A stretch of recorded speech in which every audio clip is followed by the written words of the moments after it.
Hit it. It's Friday, February 11th, 2022, episode 168. I'm Patrick Ceresna. And I'm Kevin Muir. This week we have the good pleasure to welcome back Vincent Deluard from StoneX Financial. We have a fascinating discussion about investing in this new inflationary environment, how you should position your portfolio, and stay tuned for the end when Vincent hits us with a Byron Wien surprise that is worthy of the name. Then Patrick consults his technical analysis oracle to tell us what might be in store for the markets next week. Well, spoiler alert, it's not good, buddy. But anyway, we're going to end with the segments of No Stupid Questions and Skin in the Game. And folks, we might even drink some beers along the way. So stick around. We got a great show. Lena, yes. Hop on. What beer are we drinking? So today we're drinking Henderson Brewing and Society of Beer Drinking Ladies collaboration chocolate chip cookie dough porter. It's the Society of Beer Drinking Ladies is a great name, and it's a terrific looking can. But let's face it, this is going to be terrible. I don't know. Well, okay, you didn't even try it. I know. Wait, let me read something about this beer. Packed with cocoa nibs, vanilla, and graham cracker extract, this is truly a liquid cookie in beer form. Notes of chocolate, sweet vanilla, and molasses make way for a lingering roasted coffee finish, perfect for dessert on a chilly fall or winter evening. I'm going to have to eat or drink my words. It's not as bad as I thought it was going to be. It's delicious. Oh my God, it's so good. It's delicious. Oh my God. I was so ready to shit on this beer, and it's good. Yeah, I was like, it really is. When I first saw it, I was like, what is this beer? But this tastes really good. We're drinking chocolate chip cookie dough porter. Because you know me, I don't like porters in the first place, and then they put chocolate chip cookie dough in there. I thought this is no way. Oh my God! We might be getting more sophisticated in our beer drinking palate. Yeah, Patrick. the palate is developing. Yeah, that's right. It's no longer just a Labatt 50. Okay, Lena, tell us about the merch store. So if you don't want to be joining us to drink chocolate chip cookie dough porter, at least you can pour yourself your own beer in one of our Market Huddle drink holders. So please visit markethuddlemerch.com for all of our swag. Oh, nice. By the way, before we go on, I know, Patrick, you told me to keep it tight, but I got to talk about this. Did you see that Morris and Liam, they're worried that we're going to steal their idea of having a bathrobe? And I got to think it actually is pretty genius, and I might actually steal it. 'Cause I don't think they've actually done it. They just talk a good game, and they don't actually go around and do the merch store. So we might have to beat them and have the first Market Huddle bathrobe. That would be a winner. Yeah, it would be a winner. Well, we know that one guy would buy you know what? It would be Morris because he's got every bathrobe known to man. But you know what? I honestly think that I would be like giving those out as Christmas gifts for sure. Like that's what everyone's gonna be getting from me. The Huddle bathrobe. That's like Patrick the Hugh Hefner reincarnated. Okay, let's do the side effects. Yeah. Nothing in this podcast should be viewed as investment advice. Listeners should consult an investment professional before making any decisions regarding topics mentioned in the show. Side effects of too much Huddle may include barrelitis, which that's a good one, actually. Crude bowel movements. Oh, I should have checked these before I read them. Hangover gas, and all this QB talk is giving me the quantitative queasing. I like it. But I suffer from all of those all the time. So it's there we go. All right, let's get to the interview. It's our great pleasure to welcome back to the show Vincent Deluard he's the Director of Global Macro Strategy at StoneX Financial. Vincent, thanks for coming back. It's always a pleasure. I'm a great fan of the show, and I'm very honored to be a second-time guest now. You were so great last time. A lot of your calls have been spot on. So we were like, we got to get Vincent back. It's going to be a lot of fun to talk about how, now that we finally got the inflation that you were predicting, how the market is going to deal with it and what the opportunities are going forward. So for anyone that wants to know more about Vincent, go back and listen to the previous show. We're just going to jump right into it and start talking about the markets. First of all, just congratulations on the terrific call. Thank you. And then you're the one actually who picked the title, my inflation obsession. It was about a year ago. I actually been obsessed with inflation for longer than that, but I could not have thought of a better time and a better title for that episode. So thank you. You know what was funny, Vincent, was I'm also being a little bit of an inflation sympathetic fellow, and trying to convince people a year or 2 years ago that we could actually get inflation. It was like pulling hair. Like everyone seems to forget. But I used to hear about the triple Ds, how the debt, demographics, and the deflation due to technology. There was no way we'd ever get inflation, and yet here we are, and we have 7%. Were you surprised? No, I mean this was actually this was my forecast. I mean I don't want to. I mean, I got a bunch of wrong calls. We can go on that as well, but let me start with the good stuff. I mean, my forecast was a high single-digit inflation by the end of 2021, and I mean, this is exactly where we are. And even last week, I don't know, I'm a little surprised that the market is surprised. Honestly, to me, this is simple. I mean, Powell even told us on the last press conference that he expected a worse print in January, and yet the market is surprised that we are at 7.5. I mean, I think we are still people are still underestimating inflation. Even now, like we have this kind of magical thinking that this is the peak this month, and it's gonna. I mean, people have adjusted up a little bit. I think most people are thinking like, okay, yeah, maybe it's going to go down to 3% instead of 2%. But I guess my question is why? I feel like, it's not people like you and I now who need, who have the burden of the proof. 2 years ago, yes, we had to argue, we had to fight tooth and nail. Now it's, I think, the people who argue for deflation who need to explain why that would happen. You know what I find most fascinating is how the market has accepted inflation over the short run, but yet they are still completely and utterly convinced that there is no way there's been a secular change in inflation.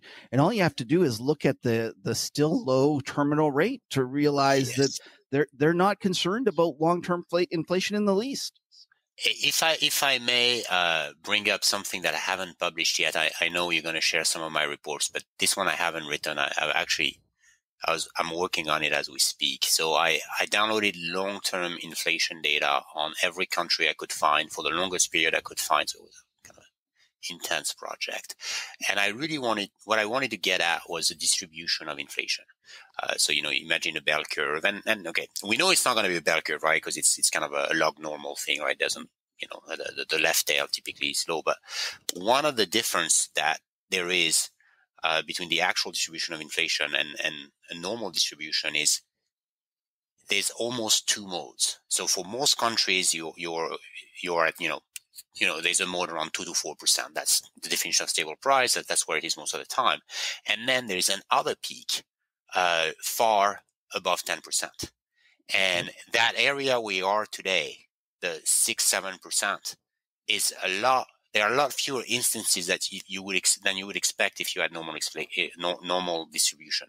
So what that means is, I think it's the inflation genie aspect of it. Is either you're stable and expectations are anchored and everything's fine, or you are in a high inflation environment and then you get the expectation channel and it keeps accelerating, but staying in where we are, that 6 to 7%, which I think is probably the goal. I actually think it would be positive for the U.S. economy to stay there for quite a while, is extremely difficult. And I also looked at another stat which I found was fascinating, is what happened. Actually, I'm going to ask you the question. So I was looking at cases where inflation was under 3% for more than 5 years, and then suddenly you have a reading of over 7%. What do you think are the odds that inflation will be under 3% for the next 5 years, which is what the market is pricing, based on every country for as long as we can have? I personally think it'd be very low, like sub 10. Try sub 1. That's it. 1%. It only happened 1% of the time. Now, on the other hand, 33% of the time you end up with inflation over the next 5 years above 10% on average. And to me, there's one scenario that the market is discounted. It's a very low probability that somehow this all goes away. And then, there is this much more probable scenario that the market is not even looking at. Yeah. And I'm literally flabbergasted at how casual people are about long-term inflation expectations. Like, all you have to do is look at the break-even curve. It's hugely positively sloped at the front, and then it goes right back down. And it's almost like there's not inflation. There's no worries about inflation 5 years out. We're not at levels that are that much different than pre-COVID. Yeah, no, I absolutely agree. We priced. Finally, we woke up to short-term inflation, and that was the big story, I think, of the past 2 months, where you see the 2-year rate spiking in the US and even in Europe, and to some extent, like, to a pace that's been a little bit shocking to me. Like, I look at the calendar, like how meetings there are, how many, like, hold on, how are you going to fit all that? Like, there's only 12 months in a year, especially in Europe. I find that difficult the timing. So clearly there has been like a shock, but it's, as you say, it's only been for the next 2 years, and then. Yeah, please. I mean, what do you think happens? Like, what is the magic? I mean, is it a recession? Is that what the market is telling us, that we're going to have a recession next year, and that's going to take care of inflation? But then if we have a recession in a year, like, why is the S&P 500 trading for 22 times forward earnings? I have trouble reconciling these parts as well. Yeah, I don't think you can. I think the market is a paradox, or the two don't work, and it's one of these things that for the longest time, as you and I both know, we sat there and we said we're going to get inflation, and the market didn't care until they cared all of a sudden. And I think your comment about I'm surprised the market is so surprised is a great comment. Because I feel the same way. Like, why are we shocked that we're having this sort of inflation? Wasn't this the plan all along? Like, shouldn't we have been expecting this? Yeah, I agree with you. I mean, this is, and one thing I will add is I do think that this is good in a way. I mean, this is what we need. Like, we need a sustained period of inflation. Like, if you think about issues like student debt in the U.S., if you think about general debt levels among major nations, I mean, we need deeply negative real rates for quite some times to solve a bunch of issues. We also need, I think, the price of labor to increase compared to the price of financial assets, basically undo the past 45 years. Yeah, it's doing it. My only, I guess, my biggest concern is not so much that, inflation will disappear, but is whether we're able to stay there. Like I said, it's very hard. It's a very thin line that we're trying to escape. We're trying to escape. That 6% is very hard to hold over long periods of time. So you mentioned your research. For those who are interested, there's going to be a package included in the email, and Lena also tweeted out. So if you want the deck, you make sure you go and check it out, because we're going to reference it. And one of the things we're going to start with, which brings up one of your pieces, you talked about the inflation debt jubilee. And that is what you were saying, that we need it. And let's start off with what you describe as the COVID winter of despair. And you had 4 different categories. And the quote is, the boomers and older generations are oppressing their children with 4 powerful chokeholds, which have all become more suffocating under COVID.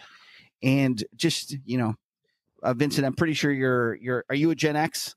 I'm assuming you're a Gen X. No, I think I'm a geriatric millennial. Oh, you're an elder. No, an elder. Yeah, I was born in the early 80s. I think 81 is the cutoff for millennial. But in terms of value, I think I associate more with the Gen X generation. Like, I was still allowed to ride a bike without a helmet and to walk back from school on my own. So clearly I'm not a millennial. You're the last one. But the point is that we're not trying to disparage any group. We're talking about tendencies that are occurring in the markets. And a lot of times I feel like some of these things that are happening aren't nefarious. They're just kind of a consequence of many years of different voting structures, meaning different power people, groups having different power. So there's nothing nefarious in it. But having said that, these are real. So let's talk about them. The 4 are. Let's start with the first one: the cost of living adjustments. Why don't you explain what you were getting at there and how that is oppressing the younger people? Well, effectively, we shielded a generation from the effect of inflation. I mean, we gave them a free option.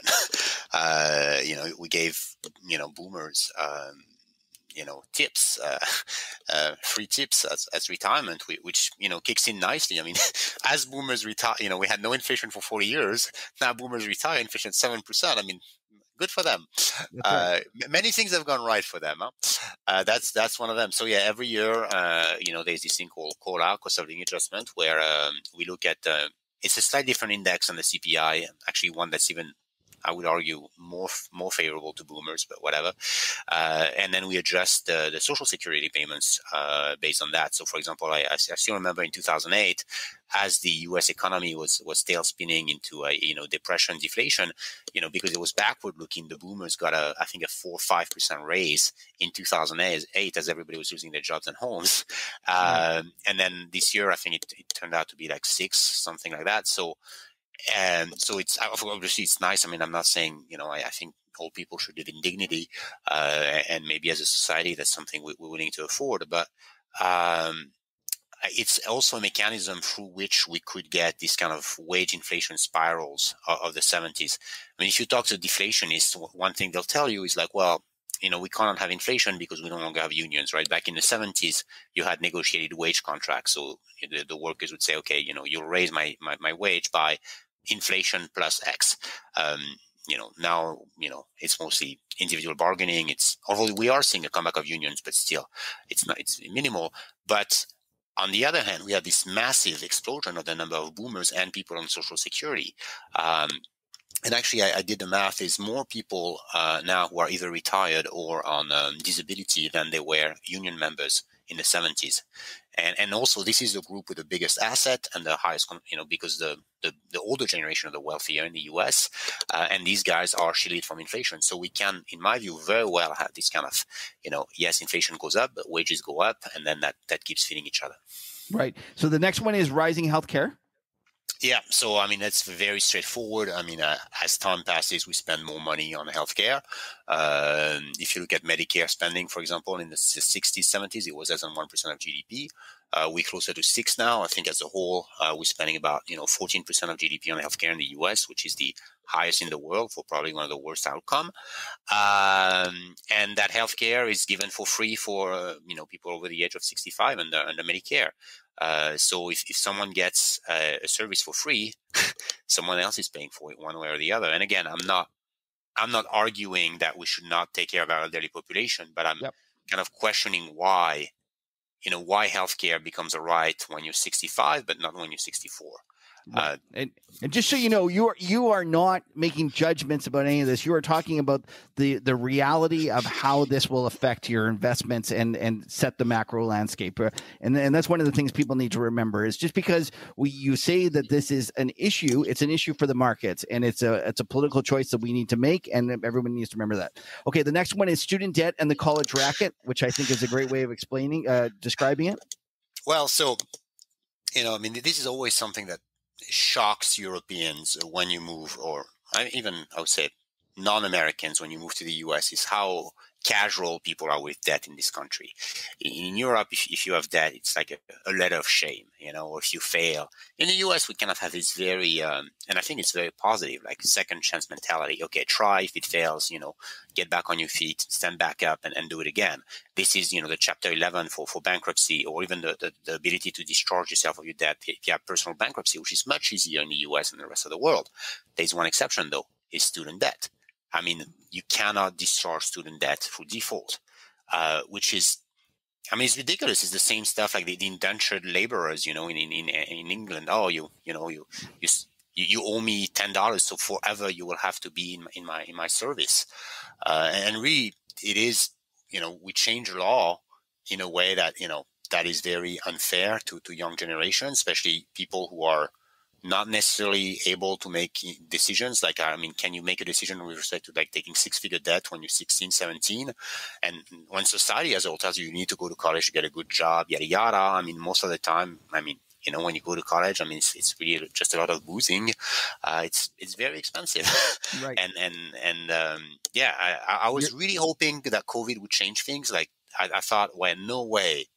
You know, after like watching basically YouTube videos for a year, this is going to change, and I'm starting to doubt it. Like, I mean, I think we just don't get there, because we're going to talk about the spring of hope, and you can talk about maybe the changes then.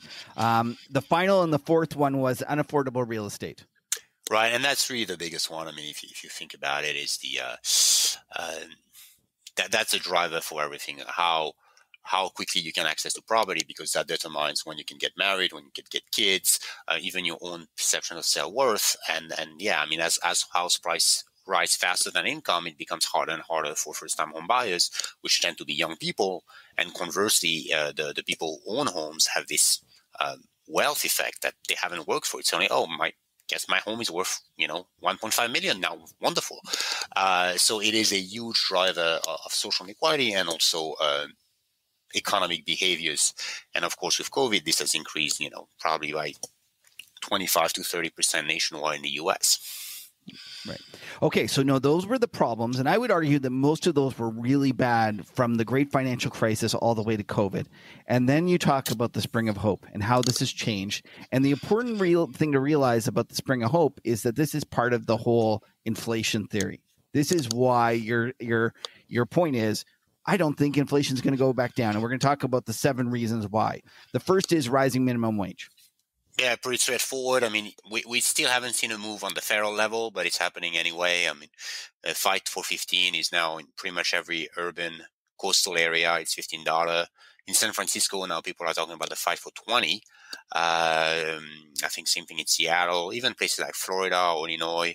And even if you look at the hiring practice of big firm, I mean, it starts at 15 and above now, and it's a good thing. I mean, especially with the inflation we're seeing. I mean, you can't live on less than 15 per hour, at least. Right. But the point is that it's already happening, and it's happening at the state level, and I think that a lot of people are missing that. Yeah. Right. Okay. The next one is the Great Resignation. What do you mean by that? Well, so here I've taken a pretty bad analogy, but you like pop culture, so if you remember the movie V for Vendetta, it's the one that had the mask, right? It's the Nick Cage. It's the Nick Cage famous movie, right? Have I got the one right? I don't think you do. No, I think it's Natalie Portman and. Okay. I mean, I love Nick Cage. I would put him in every movie if it were up to me, but I don't think he was in this one. Okay. Anyway, so she's a prisoner, and she stays there, and then 3 years in, she realized that the door was open. It was always free for her to walk out. And I think to some extent that the same happened with the labor movement and workers. It's like, workers have been taking abuse for 10 years, like low wages, bad managers, key performance indicators, bullshit meetings. I mean, all the little indignities, especially at the low end, like the retail work. And with COVID, maybe it was because of the checks that the government sent, or maybe it was because of, people looking inside, but like, I don't have to put up with this shit. And you really see, I think we had 53 million people who resigned this year. It's pretty much the size of France. And that's mostly been in the places that are, occupied by young workers, like, waiters, cooks, retail, Disney park employees, Walmart people, and I think that movement, it's there's a psychological effect, I think, to inflation, and that's one of its manifestations. Is people are willing to just walk out the job, and the more people do that, the more job openings there are, and the easier it is. So there's a self-fulfilling loop aspect to this as well. And so is that near your point number 3? Labor is finally awakening. Yes, I mean, almost. Yeah, it's about the same, but like you are seeing, I think, a comeback. I mean, of unions and strikes and people, collective bargaining, and I think part of it is also generational. Like we are a lot more. The millennial Gen Zers are kind of a lot more kind of collective driven as opposed to Gen Xers. Like, I don't care about the unions. I just want my own thing. So I think this is going to keep happening. And then, what do you mean by the Great Migration? So this is the people moving out from the big cities, especially the white collar workers, the ones who can work from remote and to smaller towns.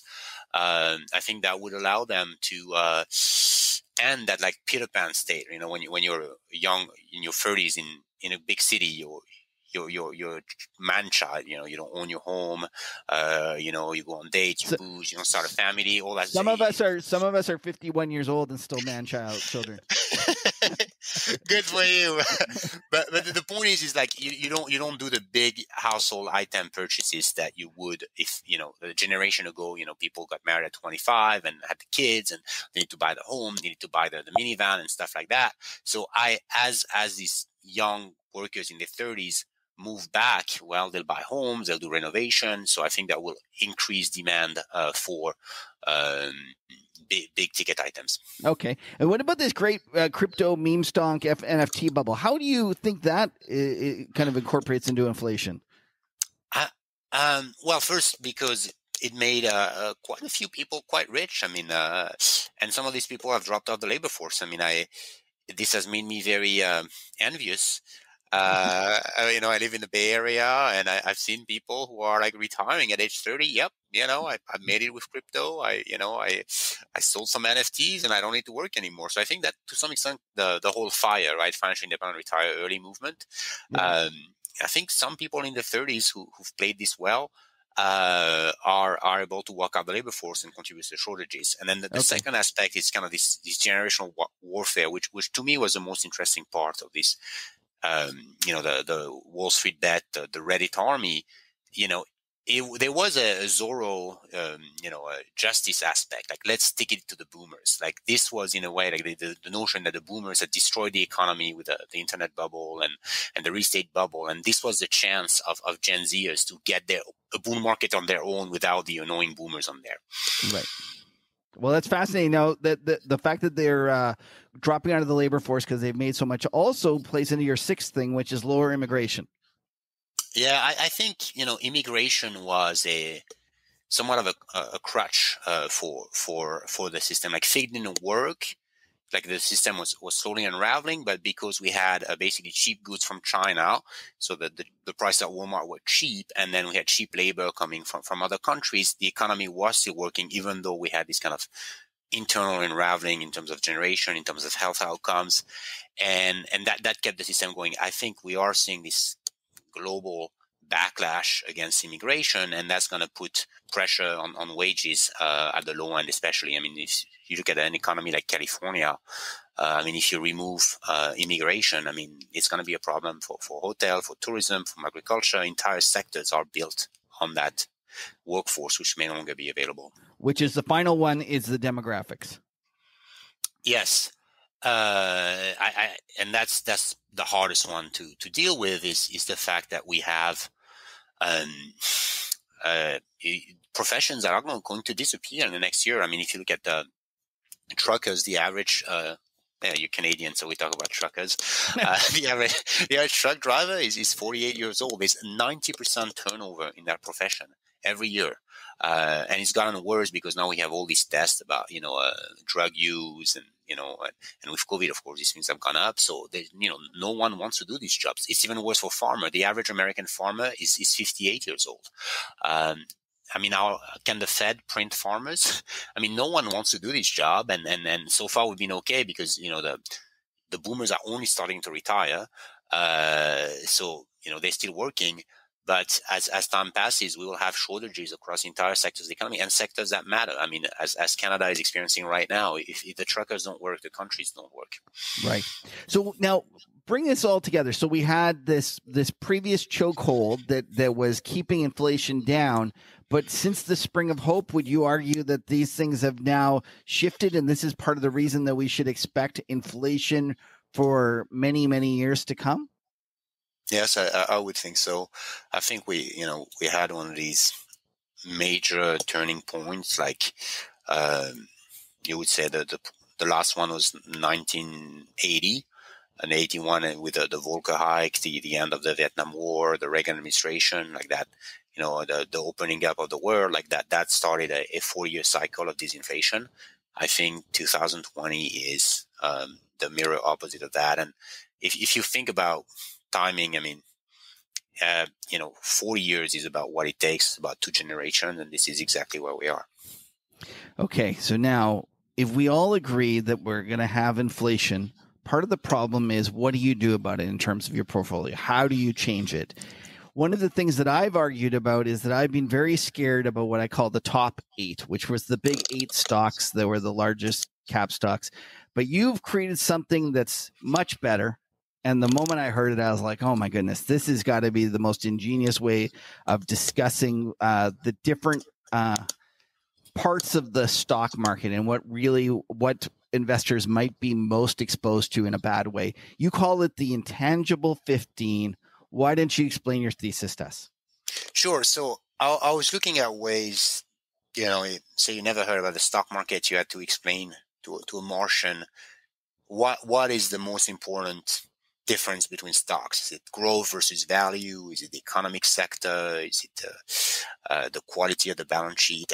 And I think one of the most meaningful way you can explain what happened in the stock market for the past 20 years is this distinction between tangible businesses and intangible businesses. By tangible businesses, I mean companies that make stuff with stuff, like utilities, car companies, mining stock, energy, where if you look at the balance sheet, you'll find plants, buildings, equipment, inventories, accounts receivable, cash, stuff like that. And then on the other side, the intangible economy, which is where all the growth has been, is where the value is not seen on the balance sheet. If you look at Microsoft's balance sheet, there's cash, probably a couple buildings in Seattle, and that's about it. The value is in patent, in the fact that it's a monopoly, distribution networks, in intellectual property. So this is the intangible economy. So the way I split this, you can basically split the S&P 500 into 2 more or less equal parts. The 15 intangibles, which is your FANG plus Big Pharma, Visa and MasterCard, basically. And that's about 15 trillion market cap. They just have 2 trillion in asset. And then if you look at the S&P 485, which is the remainder of the S&P 500, you have about the same market cap with 40 trillion intangible asset. So one side has 2 trillion, the other side has 40 trillion. To me, the people who understood that the way to play the stock market was to buy the high intangible business for the past 20 years are the ones who made money. The other ones who were just like, why is my low price to book not working? Or my low P, these guys were just completely missed the boat. Right. So now, why don't you explain to people why this strategy that has been so popular and done so well for so long, why it changes in an inflationary environment? Yes. Well, in general, I would say inflation reflects an increase in our collective preference for the present. I think that's probably the best definition I could come up with. If you have inflation, it's because people want things here and now as opposed to in 5 to 10 years. And to me, that argues in favor of tangible businesses, things that you can touch, that you can own, as opposed to intangible businesses whose value is inherently tied to future cash flow that, come in 5, 10 years. I mean, it's the difference. Like, for example, if you go to, I travel out to Latin America, if you go to Argentina or Venezuela, places that have high inflation have very short time horizon. They will take $1 now instead of $10 in 6 months, because that's what inflation does. It shrinks your investment horizon. And I think that benefits tangible assets. The second reason, I think, is the scarcity value of tangible assets, which doesn't kick in. For most of the past decade, we've lived in a world of plenty. At one point, we even had so much oil that we are paying people to store oil for us. This is when oil went negative. Now we have scarcity value is back, and scarcity value only affects tangible business because tangible goods are exclusionary. Only 400 people can sit in a movie theater. So if there is more than 400 people in the theater, maybe you can sell your ticket for a premium to someone else, so that asset just becomes more valuable. There's not such a thing with software or streaming something online. Intangible assets are non-exclusionary. Tangible assets are exclusionary. So in an age of scarcity, tangible assets benefit. And then the third channel would be debt. In general, tangible business have a much higher debt load. And that's because they can borrow against collateral, where they can pledge, secured loan against a factory, against a building, against a machine. So that's why typically they have much higher debt. Well, if you have where we are now, 7.5% inflation and then borrowing costs at 4%, effectively the value of that debt is being actively written down. So there's a stealth debt jubilee for the tangible business without a counterpart for the intangible businesses. And you have one more. You said you have 3, but you actually have 4 in your report. Do you remember the 4th? I'm looking at it right now. Do you want to help me out? I'll help you out. Globalization. Yes, I think that's actually you have 5 now. That I realize. All right, so I'm gonna go with that. We're gonna give me the 4th, and I'm gonna go with the 5th, which I think is quite important. Is globalization. The biggest, I think, value of intangible assets is that they can scale very rapidly. Right? Is to think about software or social media, like the marginal cost of a new user is close to 0. So you just, open you to China, boom, you get 1 billion users, almost no cost to it. And I think that's one of the reasons why intangible businesses took off after 2000 when China joined the WTO is suddenly the global marketplace expanded and these companies were able to compound returns without an increase in intangible capital. Conversely, for businesses with tangible assets, you can sell to China, but you're going to have to build plants, you're going to have to have inventory, have salespeople, have building, and so forth, right? So globalization helped the intangible asset more than the intangible. And if we are going to a world that is deglobalizing, let's say China tomorrow say, well, we because of security, we don't want Apple there. I mean, Apple is going to lose 20% of its revenue right away without any sorts of way to make it up. If the same thing were to happen to Ford, quite be a pain in the ass for them, but eventually they'd be able to sell the car to somebody else. Right. And then the final one is inflation impairs the smooth functioning of the economy upon which intangible assets rely.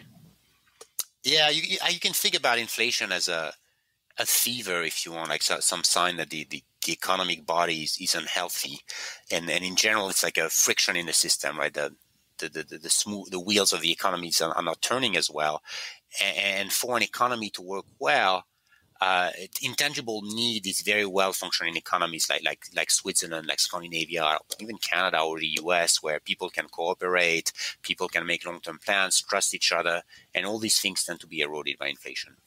So Vincent, I can't tell you how much I love this because I struggle with what is value? What does it look like?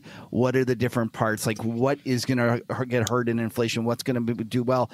And you've just come up with this nice, simple way of explaining it that I just love. Now, the next part that I thought was really interesting was the market has started to figure this out. And one of the examples of the market starting to figuring this out is that it used to be the momentum stocks would be filled with these intangible asset companies. Now, all of a sudden, that's changing. Why don't you talk about what you found there?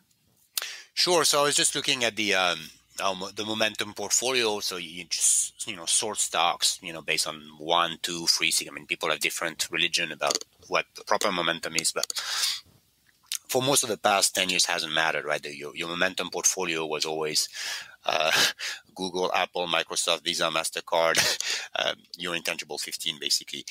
And I think, by the way, this was logical. I think that this was rational. What the market was saying is, okay, traditional gap doesn't work. It doesn't show value. I mean, I think the S&P 500 trades for 13 times tangible value. So accountants only see 7% of what the market sees. So a high market cap ratio to tangible asset became a proxy for the presence of intangible assets. And I think that's why it was kind of rational for people to buy momentum, because it was a sign that, there was something else that was not captured. So that was the story for the past, 10 years. And now, of course, if you look at your momentum portfolio, I mean, now it's basically energy, basic materials, and banks. I looked at, sorting stocks by 3-month momentum. I think the portfolio experienced 97% turnover in December because we had this massive rotation. So it's a completely different story now. That's fascinating. So the whole idea of what we consider momentum stocks has changed. And I would argue that the biggest mistake a lot of investors are making is they're still sticking to that old momentum strategy, expecting it to come back. Yeah, I mean, momentum is, it's a chameleon factor, right? By definition, it is whatever works.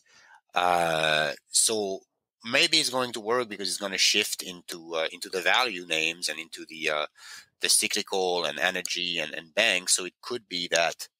I mean, momentum doesn't work when you have big rotation, right? Because it's still holding to the prior. But if we can have a long-term trend, which is kind of what I expect, then momentum will start working. It will just be with completely different names.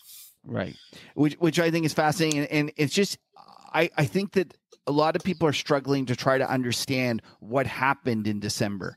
Like, why did this occur? And I think that this is that, in essence, would you agree the market almost woke up to all these things that you're talking about with this difference between intangible, and all of a sudden they said, hey, we don't want these stocks anymore. We want the tangible ones? Yeah, I would think so. I mean, time will tell, but if I were to make a guess, it's somewhere around December 2 that I think we've entered this new era. And I just, if you don't mind, I'm going to take a little second here to read what I loved on one of your reports, which you said investors should ask themselves, how much intangibles are in my portfolio?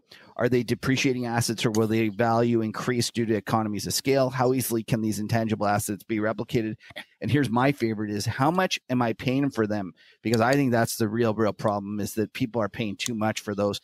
What is the duration of these assets? What is the sensitivity to inflation? Can these assets create synergies with other intangible assets? Are these assets going to be sold with the ongoing correction in speculative stocks? And what price will provide a sufficient margin of safety for long-term investors, which goes back to how much what I'm paying.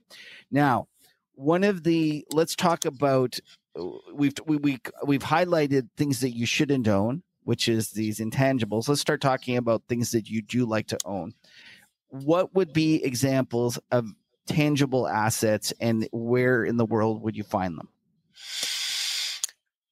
I think the most tangible heavy indices I can think of would be in Latin America. I mean, you look at an index there, and it corresponds to what you and I think of when we think about an emerging market index. It used to be, I remember the BBC's banks, beer, cement, right? I mean, that's what like the Nigerian, or well, that's Africa, but the stock index would look like. Now, of course, we had this transformation of emerging market indices, which have become taken over by the big Chinese tech and the Korean, Taiwanese semiconductor and Korean chip makers. But if you go to Latin America, you're still dealing with, people who are digging holes in the ground, making things, and then a couple of banks. And you can even see that in terms of price to tangible book value. I mean, you look at the balance sheets of the business, it's pretty clear. I mean, they have assets, they have debt, and then what's left is equity. So I think as we revalue the scarcity value of tangible assets, Latin America is a really probably the clearest way to implement that view. So, Vincent, I was wondering, you're a little bit more knowledgeable about Latin America and South America than me. And I've been interested in this, and I've been meaning to write this up and invest in this. I was wondering if we could go on a little bit of a tour of different countries, what you like about them, walk us through some different examples. Why don't we start with the big one? Brazil, that you had a great line about investing in North America and versus Brazil. Why don't you tell everyone about it?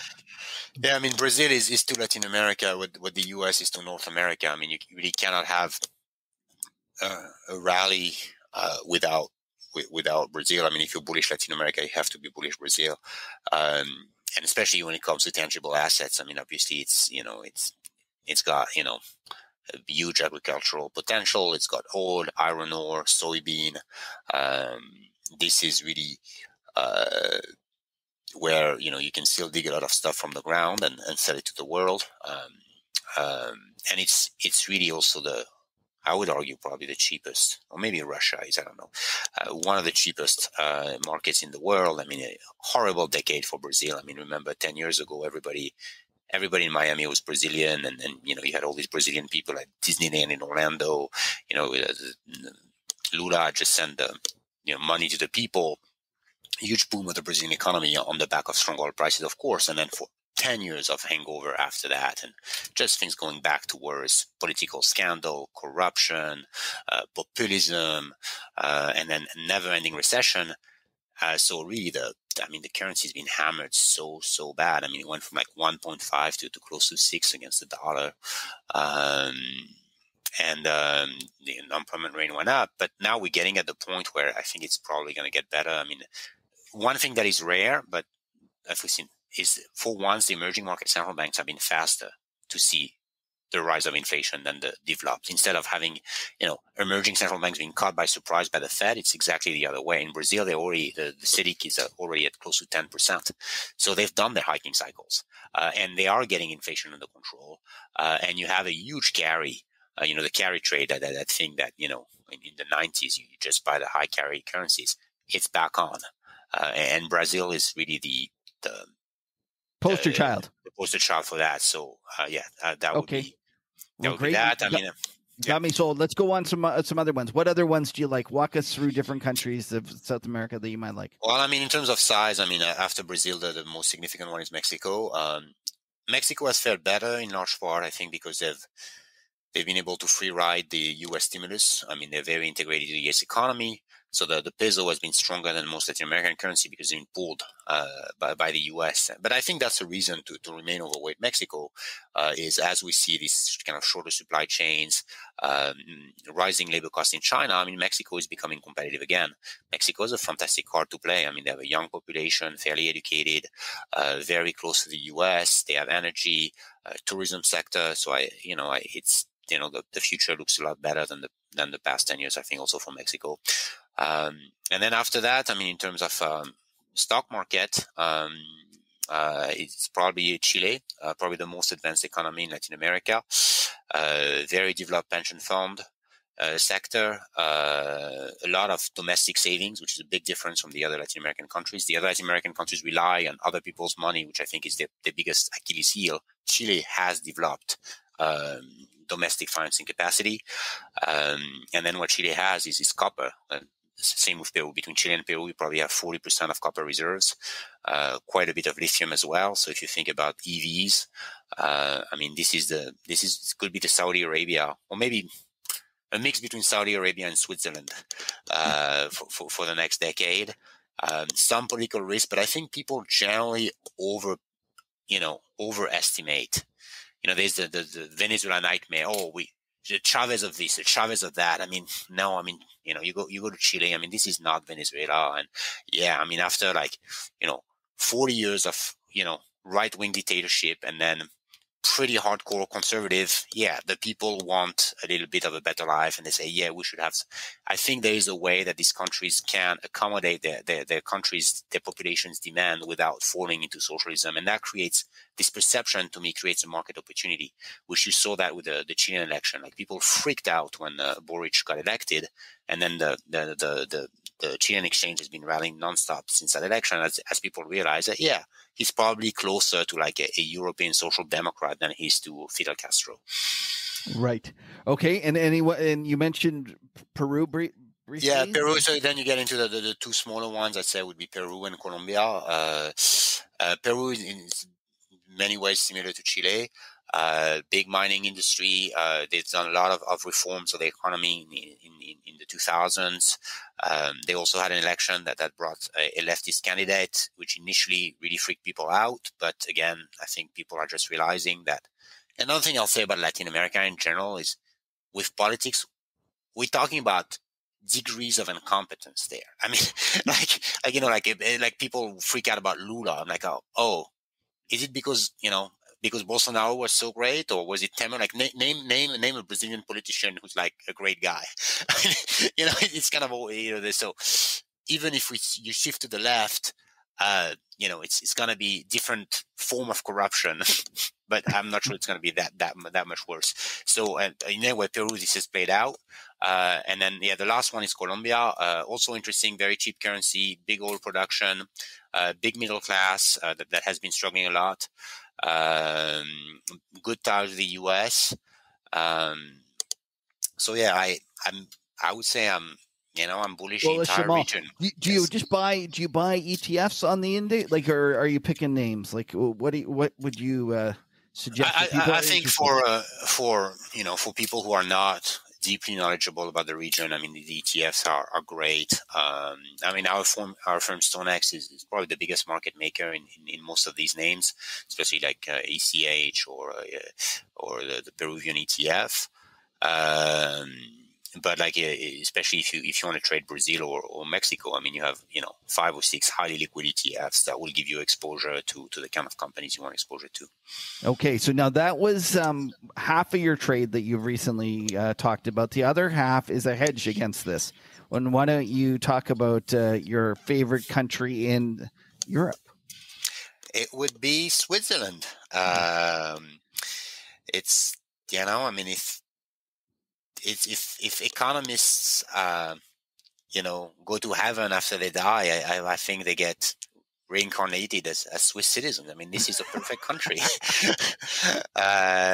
Switzerland is going to have a budget surplus this year, which is kind of impossible to fathom. Their economy is growing at 5%. Their export are rising by double digits. Unemployment rate is 2%. The biggest problem the Swiss economy has is that too much people want to put their money in there, and that pushes pressure on the exchange rate, and that forces the Swiss central bank to constantly buy foreign assets. And they've been doing that for 10 years. And the result now is that every Swiss person owns the equivalent of $1,000 in Apple, $1,000 in Microsoft, $700 in Tesla, and so forth, just because of the Swiss central bank QE. If you add up the reserves, foreign currency reserves of the Swiss central banks, they have about 100,000 euro per capita in foreign reserve. So when we do QE in the US or in Europe, ex Switzerland, we buy our own stuff, right? So we buy a liability on ourselves. So we neither create nor destroy wealth, right? We just buying a liability on ourselves. When the Swiss do QE, they buy the world.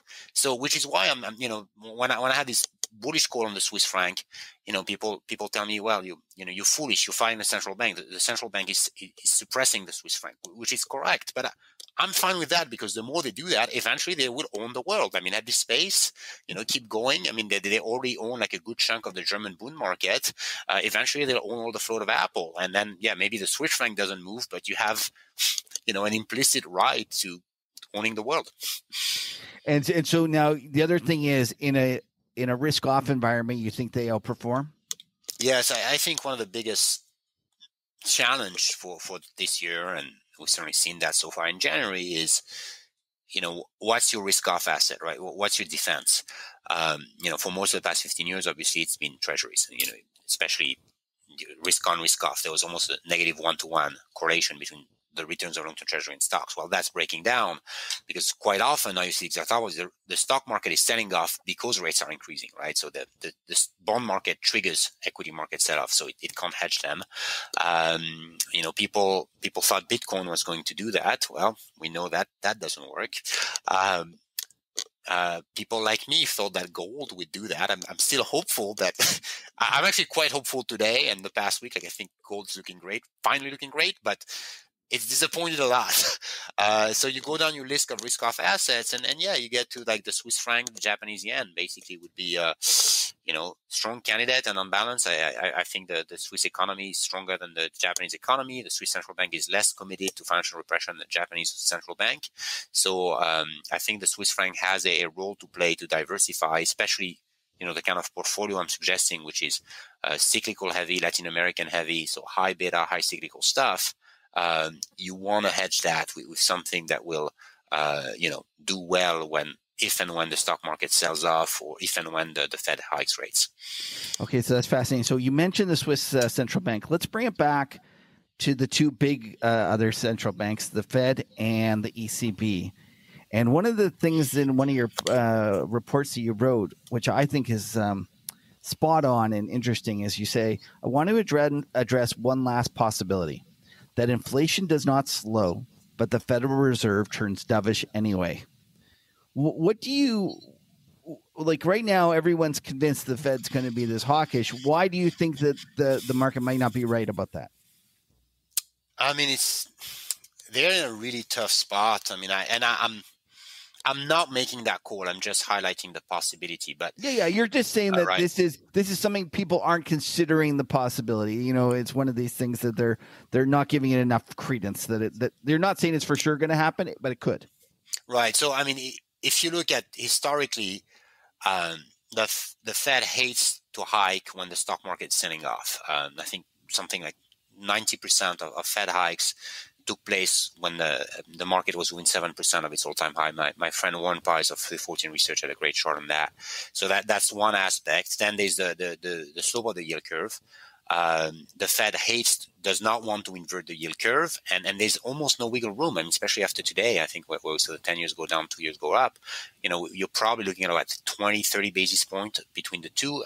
Actually, parts of the yield curves are already inverted, so that gives them very little wiggle room. And then finally, you'll have the impact on spreads, which I think is probably what people should look for. Not so much the level of rate, but how junk bond spreads react to this. And if junk bond spreads start to increase and the yield curve invert and the equity market sells off, hard to see that the Fed will keep tightening. I don't think inflation will slow significantly in the next 3 to 4 months. I mean, maybe it stabilizes, maybe you get a couple, but I don't think it really slows. So we could be in a position where you have, the spreads are blown out, the yield curve is inverted, the stock market is, closer to 4,000. Will the Fed keep going at this point? Will they do the 5 hikes that the market is pricing right now? There's a chance that they just say they're going to take a pause. And if that happens, I think what happens is the dollar starts to weaken because the market is going to see for this oh, wow, the Fed is not going to fight inflation. The Fed is going to save the stock market, save the economy in their word, but really the stock market in reality, instead of fighting inflation and protecting the dollar. So to me, the natural beneficiary would be Latin America in this scenario. And then what about the ECB? It's interesting because we've wanted them to get off the negative rates forever, and now that it looks like they're finally about to do it, and everyone's freaking out. So what are your thoughts there? Well, I think that the most important thing you should know about Christine Lagarde is that she was a professional synchronized swimmer when she was a teenager. That's the most important thing. I think so because she's a bright woman, but she's not an economist. She has not distinguished herself with, any sort of, academic work or experience in. She was a successful attorney, but she hasn't been a successful banker. She's very different from Draghi in that sense. But why I was bringing up the synchronized swimmer aspect is because that, to me, that was what we saw 2 weeks ago when the ECB had the press conference, and she mimicked almost perfectly Jay Powell.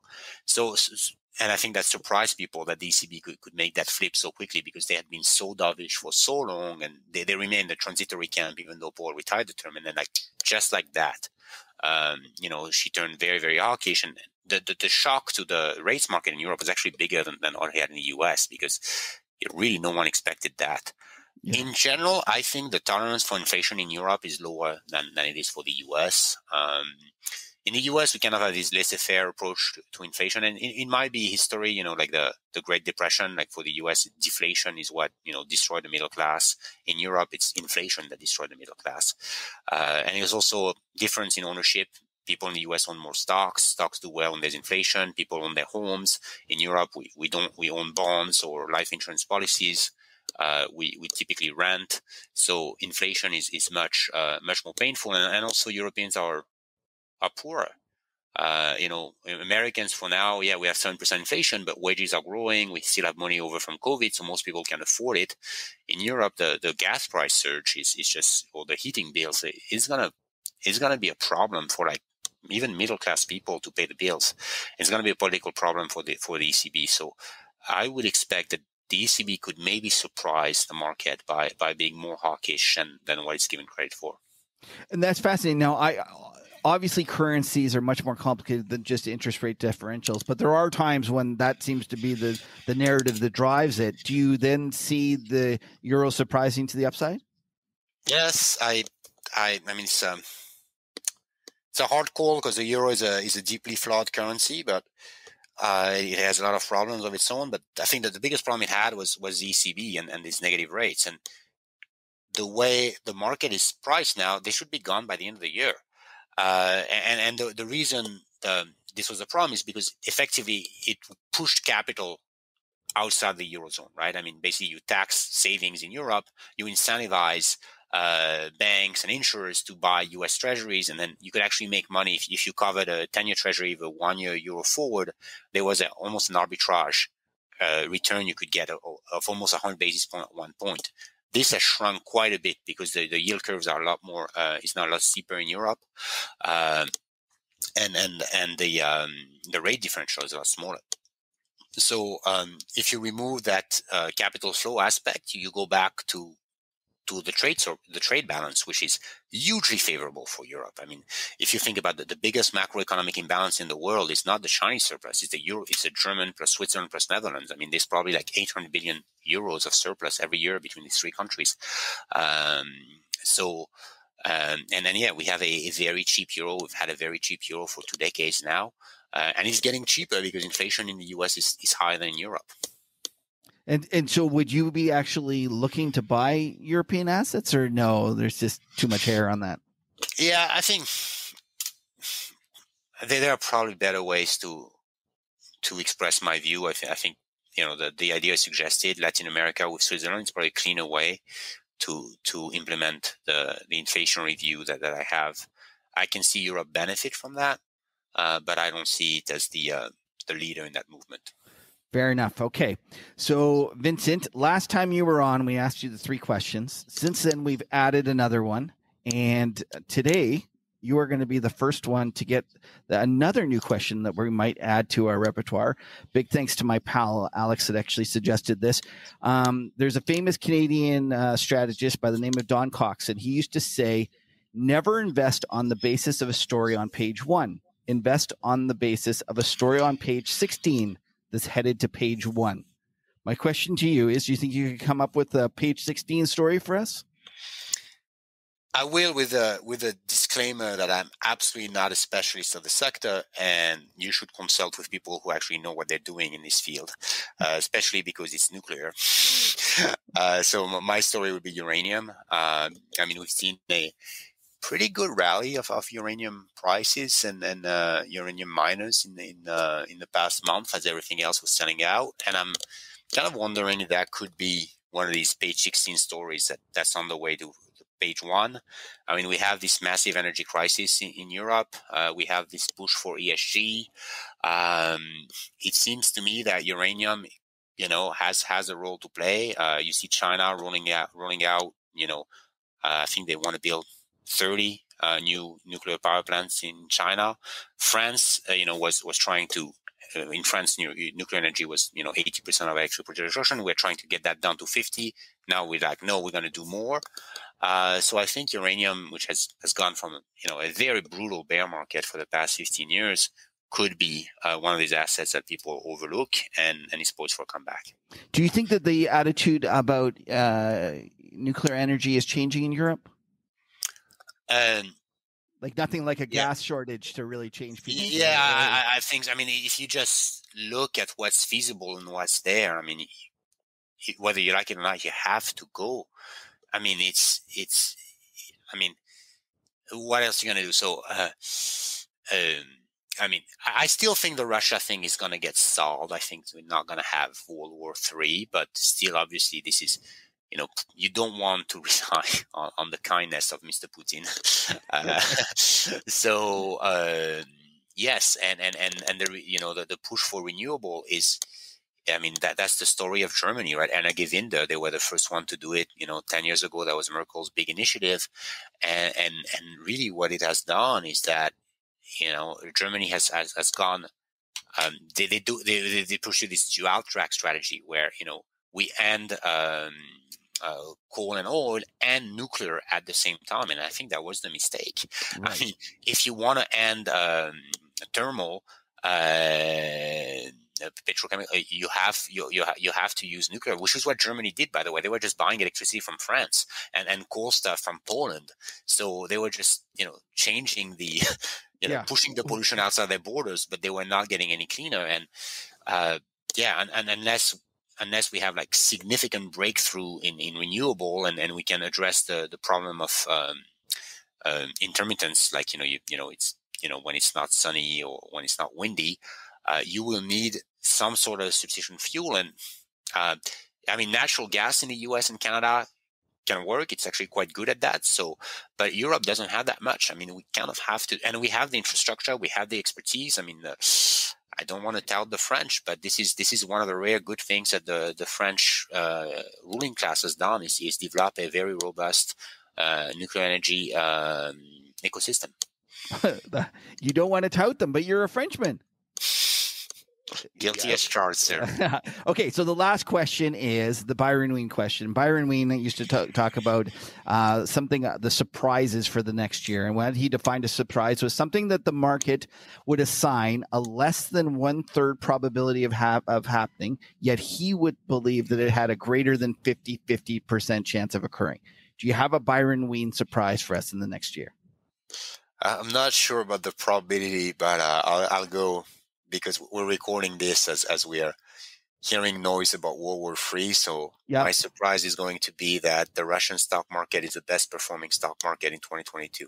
I like it. Now that's a call. It's a binary call, right? Yeah.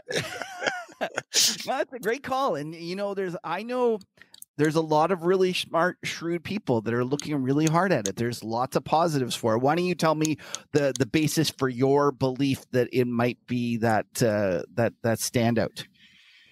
Because I don't think Putin wants war. Right, but apart from that, do you think it's just a function of a war bet, or do you think there's more going on? Well, you get an immediate repricing by 50% on. You look at how the Russian energy names trade. 2-3 times cash flow. You think it's that high? Like if all of a sudden the threat of war comes off the table, you think some of those because I think you'll have a resolution, right? Again, maybe I'm completely wrong, and tomorrow we are all nuked, but it doesn't matter because we'll all be dead. So I think Putin is increasing the pressure on the West, and he's trying to get everybody around the table and to get some concession, and he's played his card. I think he's played it well, you try to get a broad package that would involve Nord Stream 2, lifting some sanctions, so you could have an outcome that is actually quite favorable. Yes, if you look at the proven reserves, break-even costs.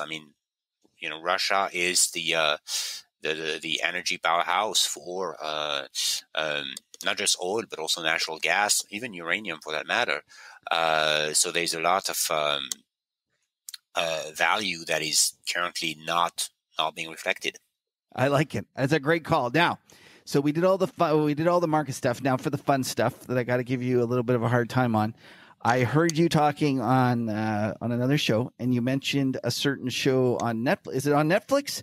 It's based upon your home country, and I was wondering, it's Emily in Paris. Now, remind us, are you from Paris, or are you from somewhere else in France?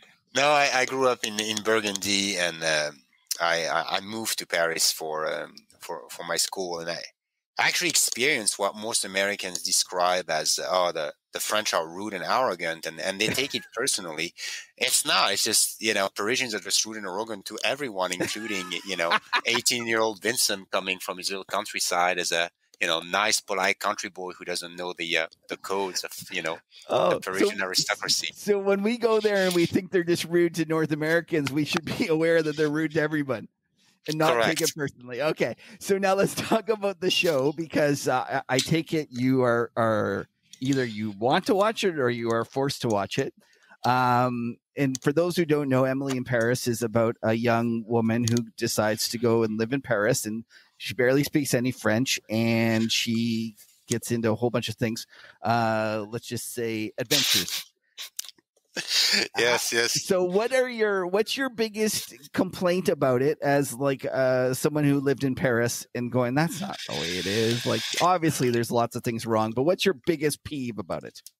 Well, I'll give you the positive first, okay, which to me offsets the negative. And I must confess that I watched it on my own. Oh, you're a fan. You're a fan. Yes. So, you know what? I'm very proud of you, Vincent, to own up to that and just own it. Like, that's great. That's awesome. I'm coming out. No, the biggest thing I like is it keeps the myth alive, right? It keeps the myth that every French person is central, smart, sophisticated. Yeah, we smoke and we're rude, but there's something, quite. And our entire economy at this point relies on this perception. So we really want to keep it going. We have, we want Asian tourists to go to Paris and expect to find love there. So I think it does a fantastic job at that. I mean, I don't know, her body count is pretty high in that show. I mean, and we need more of that. So I think the French tourism ministry should finance Emily in Paris. That's right. So that's my benefit. The biggest drawback, it's the notion that it's very American. A 21-year-old American girl with the power of Instagram, and really, what she seems to do mostly is take selfies of herself, and somehow like she figures out how to market luxury goods, and there's so much wisdom, I guess, in 21-year-old American influencers that the rest of the world is not aware of. So I detect a little sarcasm there. Yeah, but it is, I didn't watch the first season. I somehow missed that. And, but I did get tagged along for, my wife and my girls, made me watch the second one. And I was pleasantly surprised. As I said I kind of laughed about it the other day. It was infinitely better than the Sex and the City that I was forced to watch, which was just god awful. And I'll watch I'll take Emily in Paris over Sex and the City any day of the week. Thank you for your support. I feel less lonely. Well, thank you for coming on our show. Now, Vincent, why don't you tell people about your firm, what you do, and how they might contact you or the firm for anything that they might be interested in? Well, so I work for StoneX, which is probably the largest firm you never heard from. It's a Fortune 100 company, global financial service. Historically, we started with commodities futures and physical commodities as well. Branched out in payments and currency. We're very competitive, and securities, which is where I fit in. So my job for StoneX is to write the reports that you'll share with your audience and advise large institutional investors, mostly pension funds in Latin America for myself, on asset allocation, currency, and quantity strategies. You can follow me. The best way to follow me is, to become a client of StoneX. Or if you don't want to do that, go to my Twitter handle at Vincent Deluard, VINCENT DELUARD, and under my pinned tweet, you will find an offer for a free trial for my research, and I'll get in touch with you. I'm very good at responding to people. I enjoy talking macro, and I enjoy meeting great people on Twitter. Terrific. Well, thank you very much for coming on, Vincent. And you might even have gotten me to go back and watch the first season of Emily in Paris. If you can do it and be honest with everyone, maybe I can do it as well. Enjoy. Thank you. Thanks. Take care. All right, Patrick, it's time for Talking Charts. What do you got for us? All right. Well, listen, let's jump to the top three things that we were watching last week. We were watching those front-end yields, and they were just continued to get hammered on the downside. Until it should have been number one. It should have been number one. Yeah, but it did turn at the end of the week here with this little Putin scare. We'll talk about that in a little more detail. But the bottom line is the trend did continue. Yeah, and they got bullard like nobody's business, right? Oh yeah, no, I mean we blew out 2% on the 10-year, and that's not the front end. I think that the front end moves were like 10, 12 sigma moves. They were the biggest things that we've seen in decades. This was people that trade equities and aren't really involved in the bond market probably don't understand the carnage that occurred at the front end of the yield curve. It was truly historic. Yeah. Just some really big moves that are out there for that. So number 2, though, we were talking CPI, and it certainly hasn't come off. And I think one of the things that I talked about was just simply how does CPI really turn when oil's pressing new highs? Like, it's just like, it's not that it's all about oil, but like you can tell that generally the trend is not letting up where we can see these kind of numbers easing off of their highs. Were you surprised by the CPI? I was a little surprised, but I was even more surprised that the market was surprised, much like Vincent. Like, I don't know what people are expecting. This was a long time in the making, and it's just kind of this. We hit this point almost where the market all of a sudden decided, "Hey, wait, this isn't going to go away anytime soon. That we actually have a CPI problem or an inflation problem." And it was just kind of, it's one of those things that I think it was Dennis Gardman that used to talk about the fact that the market doesn't care, and then all of a sudden everyone cares at the same time. And it feels like that's what we've experienced in the last few weeks. Yeah. And number 1, we were talking about, does crude oil go parabolic? And really, it did spend most of the week actually backfilling. But obviously, this little Putin scare here that we'll talk about in a moment really did give oil that kickstart for a potential upswing next week. Patrick, this was a quality top 3 last week that we had. Yeah, it was actually a good top 3. We nailed them all, actually. We did nail them all. Maybe they could have been in different orders, but the 3 that we covered was pretty bang on. So let's talk about the top 3 things that I want to watch this week. Number 1, I wanted to just ask the question: is this commodity market a breakout or a fake out? And it's not just oil. Like, obviously, oil's the easy one to touch on, right? Which was that, crude here punches to a fresh high. Was it a fake out? And the news over the weekend kind of backtracks, and we see that this was one little prairie dog above that previous high. But what's interesting is that there's a lot of movement in a lot of different commodities.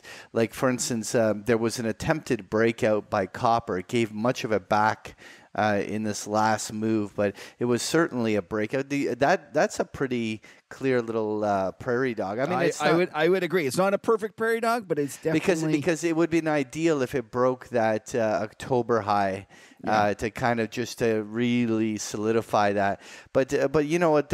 Look at the way things, like the way that the beans, like soybean running, just almost like if it's parabolic.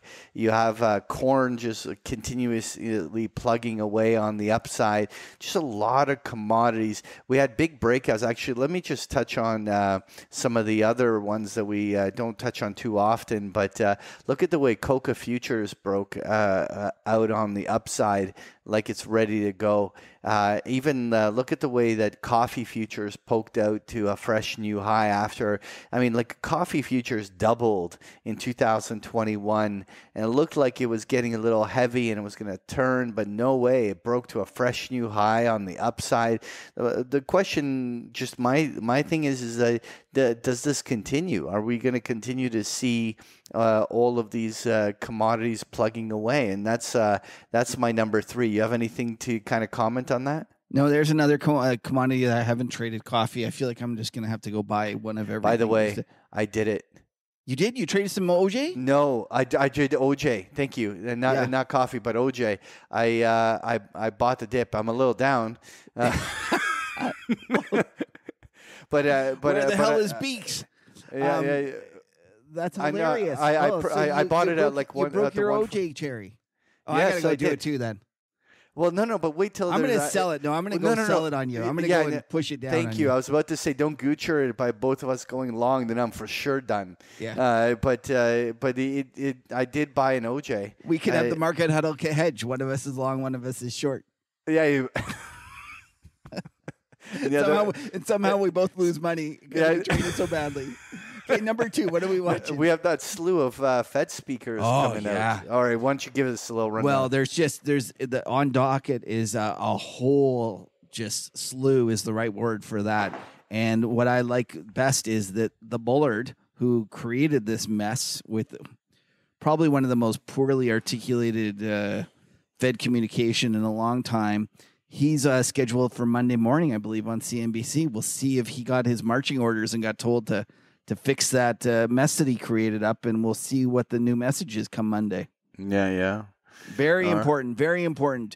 By the way, he made this mess, talked about intra-meeting hikes. Then he claims, oh, no, I just kind of suggested we should think about it. But in the moment you put that into the market's mind at this point, you're basically opening the door for it. So, of course, the market went through it.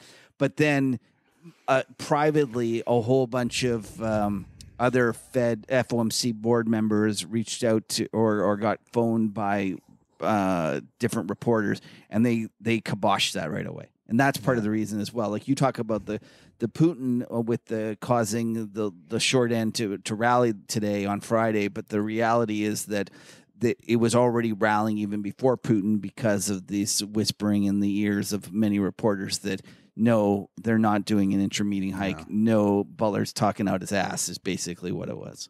There you go.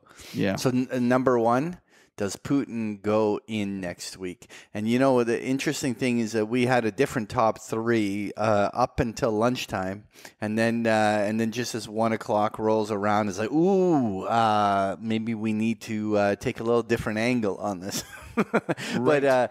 But what a way to end the week. But let's not get into the actual geopolitics of it. But clearly, this is going to be either proven to being sensationalism in terms of providing just war porn that people like to listen to kind of get things going, or there's really going to be an escalation here, and I don't think it's going to take more than the weekend, maybe a day or so into the week, to find out whether this was just an exaggeration or not. And the thing is so many of these markets have started to move like this was a real risk. I mean, that's what happens when you 3 hours before a market close for the weekend, you go and announce something like this. Everyone's coming in there hard because no one wants to be the bag holder over a weekend. The question is that if everything is not remotely as drastic as it made it appear, does everything fade on Monday? I don't know. It's tough, and the question is how much of it's built in, and what, because there's other bad things happening too. It's not just like the only thing that's the problem with the market is You're right. You're bang on, because let's be realistic. The market look, the rates market has been stressing. I'm shocked that the markets haven't reacted yet to the in some bigger way to the rates, and it took a news thing like this to really get things going. But it's not just rates. It's credit is really scaring me as well. Yeah. It's blowing out. By the way, I just have to talk about this. Guy Labat, Guy, sorry, I always say Guy because I'm Canadian. Guy Labat, he was on our show from, I think he used to be a Janie, but I don't know if he's there anymore. He had a great line, Patrick, I got to share with everyone. He says, Bullard can stay irrational longer than you can stay solvent, which is just an awesome line. There you go. Because Bullard is the most irrational, like just all over the map. Anyways, back to your comment about the stock market. It is definitely having trouble. We have rates going up. We have credit blowing out. We have VIX staying elevated. We have all sorts of volatility in all sorts of assets. It's not good. It really isn't. And you're right that it's hanging in there surprisingly well, but it could be one of those things where it just hangs in there, and then all of a sudden it just gives it up. Yeah, well, you know what? Let's talk about this S&P. Obviously, the month of February has seen a pretty solid whip higher from those lows established in January, right? And I have this really smart co-host that I listen to once in a while, and he mentions that some of the biggest snapback rallies occur in the midst of bear moves. Oh, I don't know who that guy is. I don't know who he is, but the thing is that while we had a very strong reaction to the upside off of the lows. When I put what I anchor off at big picture trading in terms of the way we approach the markets, this entire rally has just been just a reaction to a very oversold state of a market. But the price action has not yet turned bullish in my mind at all. And that is a problem. And when a market rolls over this way, I'm watching the 4,400 level. I mean, if we give out 4,400, not only is a double bottom retest at 4,200 possible, but we may be, if things really get on the short term ugly, we could be at the 4,000 level on the S&P. Not maybe next week, but within a week or two, we could have a real kind of downdraft event here. Some of the things that kind of support that, like NASDAQ was down 444 points, 3% today, just a hammering. But the part here is that the NASDAQ continues to be legitimately weaker than the S&P, and that rotation and distribution is distinctly there in the NASDAQ. You can see the selling in the semiconductors and all these other sectors. It's just obviously unprofitable tech. ARK can't even manage a muster up any reasonable bounce. Like it's just such a very weak market. And how can like the S&P, I mean, obviously the energy sector and other things like this are kind of pulling it up, but like how can we see a broader rally with such distinct distribution in such an important component of the economy? I'm with you, Patrick, and I look at it, and I don't use the crayons and the technical analysis voodoo like you do, but to me, the most important asset out there is the 10-year TIPS yield, and that just keeps going up and up and up. And I equate that to like sucking the oxygen out of the room for every financial asset out there. Yeah, and that to me is the problem. And I feel like people are getting too excited about stocks because we've been accustomed to stocks going up every day and for these things to return a lot. And Patrick, we've been around. You and I know you have years where they do nothing. And it just chops around, and you're lucky, you're up 5, down 10, and it ends up 8 or whatever. And I think that we have to be aware that for those who think that we're going to get into a bull market and every day it's going to go up, that's not how the market works. And I suspect that there's going to be a lot of disappointed bulls in the coming year as they realize that it doesn't occur that way. I'm not opposed to a prolonged period where the market just grinds. Yeah, that's right? what I'm betting. But I actually think it first washes out and then grinds.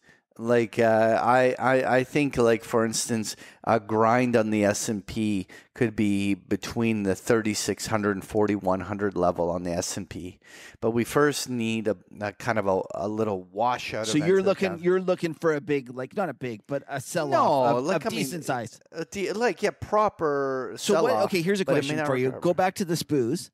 And what is 20%? Like that was always the number that people arbitrarily use. But from the top, what is it? Yeah, like a 20% decline from the top would be. Hold on, let me just zoom her in.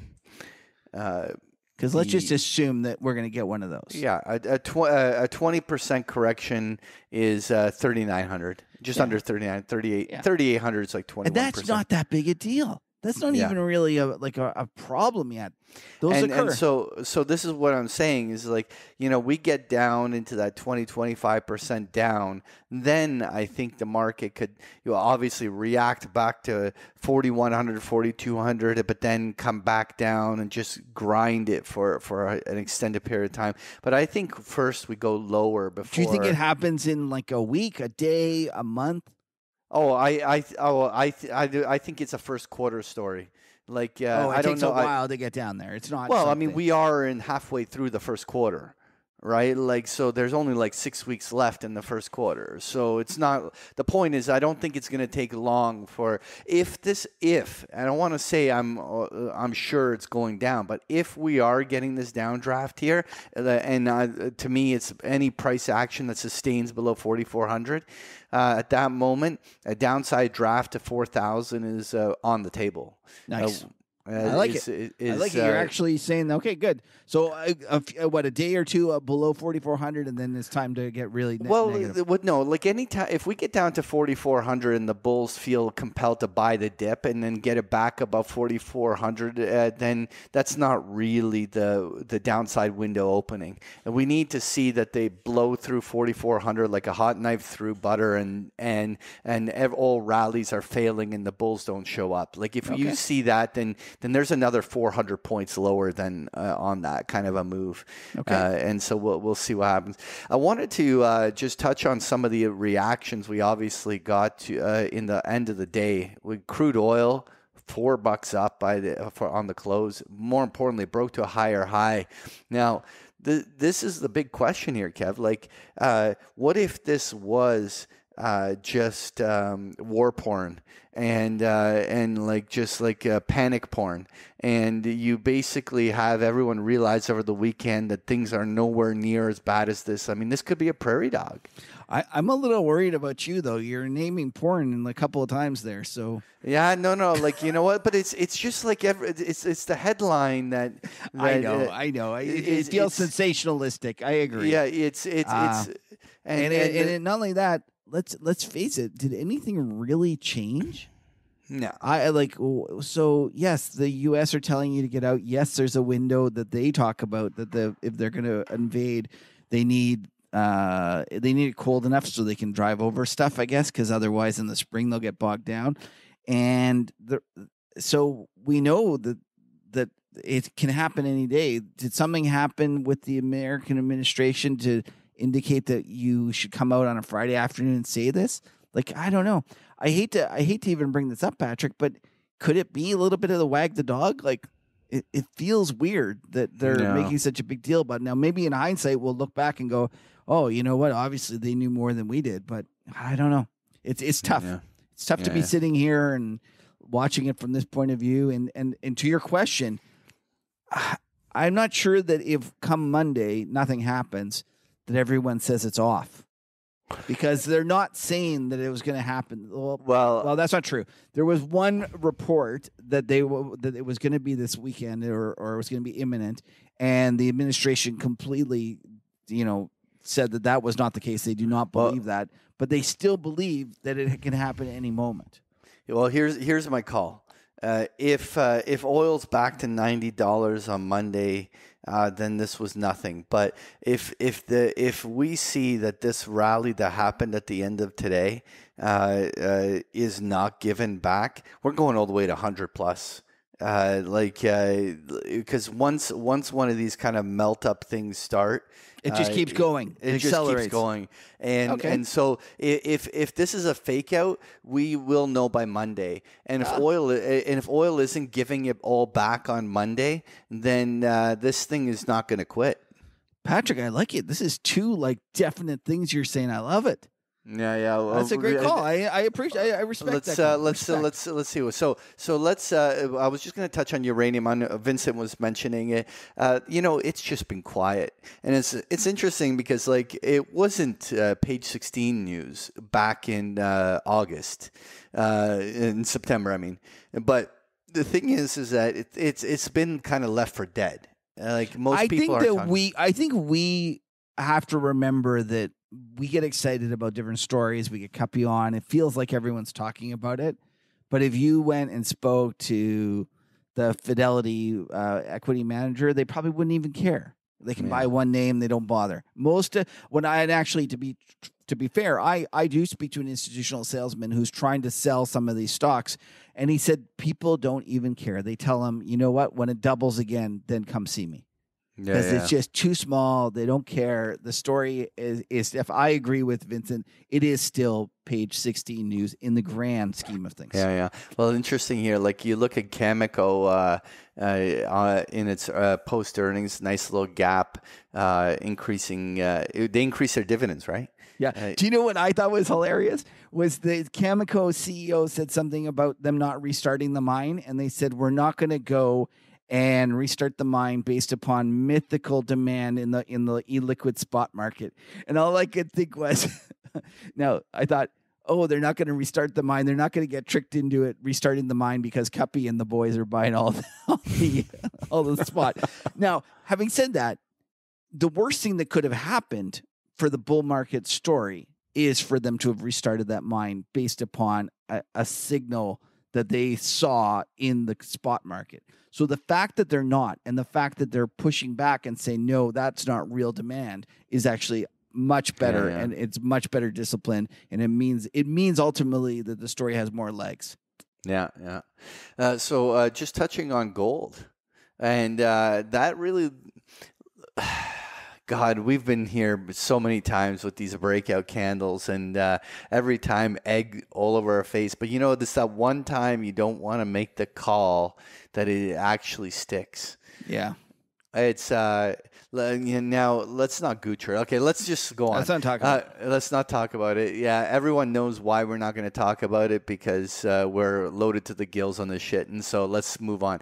What I wanted to do is just wrap things up with just going through a quick rundown of the sectors. And just go sector by sector using a lot of those Spider Select Sector ETFs, but some of the others as well. But look at the way, whether you're looking at the technology one, it looks pretty much a mirror image of the weakness in the NASDAQ. But even the SMH, like when you go look at the semiconductors, like the whole tech space is just selling.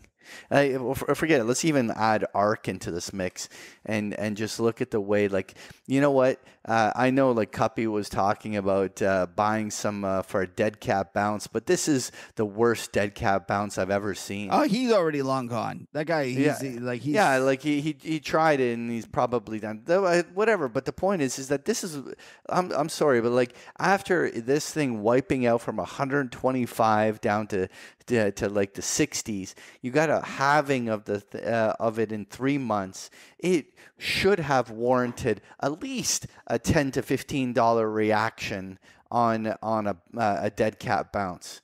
Yeah, and it's instead, for sale. These things are all for sale, Patrick. And it's pathetic. Like, and it's like you cannot. How can someone at this moment say this is the bottom? Like, look, at some point, every stock bottoms and every ETF bottoms. At some point, this is going to get cheap enough that it's going to offer you a 20 to 40% reaction the other way, just because it just got murdered, so badly to the downside. But this is not the price action that I would lean on bullishly. This is brutally weak, and I wouldn't touch it. I wouldn't, not yet anyway. What's interesting as well is social media continues to dog it. And now social media, this is the global one, so this is a lot of Chinese ones as well. But Facebook has obviously been just brutal on this front too. And it just kind of goes and feeds the whole NASDAQ and rotation thing that you talked so much about. But just that's the story's not over. I agree. You know, one of the things about Facebook that surprised me was that you got the initial move down, the gap, no bounce. Yeah. And then the selling from there was shocking. A lot of people were like just dumping, trying to buy, but I think there's so many offside owners that were just for sale. And that to me, I think it's just the name change. I don't think anyone wants to own no meta platform shit. Like, what the hell's this I don't shit? know. They if it was the old school Facebook, they'd buy it. But like this meta platform, I don't know. I'm not so sure I agree. I think that is a story coming to the top 8 names. There is going to be an eventual time when they disappoint, and they will be for sale forever because people will realize they own too much of it. Yeah. And that's it. I think you're going to see this play out time and time again. Okay, go on to the next one. Financials, they're holding up pretty well. Yeah. You know, like we saw disappointments earlier in things like JP Morgan and Goldman Sachs and a few of these others, but man, did the insurers rip higher, and so many of these other financials just working. And this is not where the selling pressure is at all. Now, I don't know whether that makes this bullish, but it's certainly not where the problems in your portfolio are. And it's certainly probably not the place you should focus your selling on at this stage. Couldn't agree more. I wanted to touch on the consumer discretionaries, but also a pretty pathetic bounce. If there's another full leg lower, I think that this is going to fully participate on the downside during the sell cycle. I don't think these discretionaries have any safe haven to them at all. I don't know whether they're going to do worse than the market, but they're going to fully participate on the downside if we have another downdraft. The other thing I wanted to highlight here was these consumer staples, and they've been holding up a lot like the financials. A lot of people finding safety in big dividend and value, and a lot of the old school names. This getting a little heavy, but this again, just like what we were saying about financials, this is not where your problems in your portfolio are right now, and I don't think that's where the attention is. Okay. Just touching on, I keep looking and trying to put on my chainmail glove to catch falling knives, and I can't seem to catch this one on this biotech. I love the biotech space, and boy, has this just been an ugly place to be. You know why? Because you're not allowed to put on a chainmail like glove. Yeah, that's why we use options. We put on the derivative hedges on our plays. It's catching falling knives with chainmail gloves on. You got to be like the rest of us and have like 6 fingers or whatever because you lost so much. No, man, no. Yeah, you gotta hedge out those things. But what I wanted to just touch on quickly, I want to just jump temporarily. First of all, let's talk about some of these reopening ones. Okay, first of all, the energies continue to do well. Look at XOP trying to, obviously oil moving the way it is. It's been working pretty well. And just also quickly touching on the gold miners, the GDX, nice attempt to roll up. Let's not let one day upturn get everyone buzzing too much about this too quickly. But what I wanted to though touch on is the Canadian market. We haven't talked about the Canadian stuff for a while, but boy, has the Canadian market been so much more bullish than everything else in the equity space. And man, do those Canadian banks just keep running like they don't give a shit. Like these Canadian banks don't give a shit that everything else is going down. They just keep going. Yeah.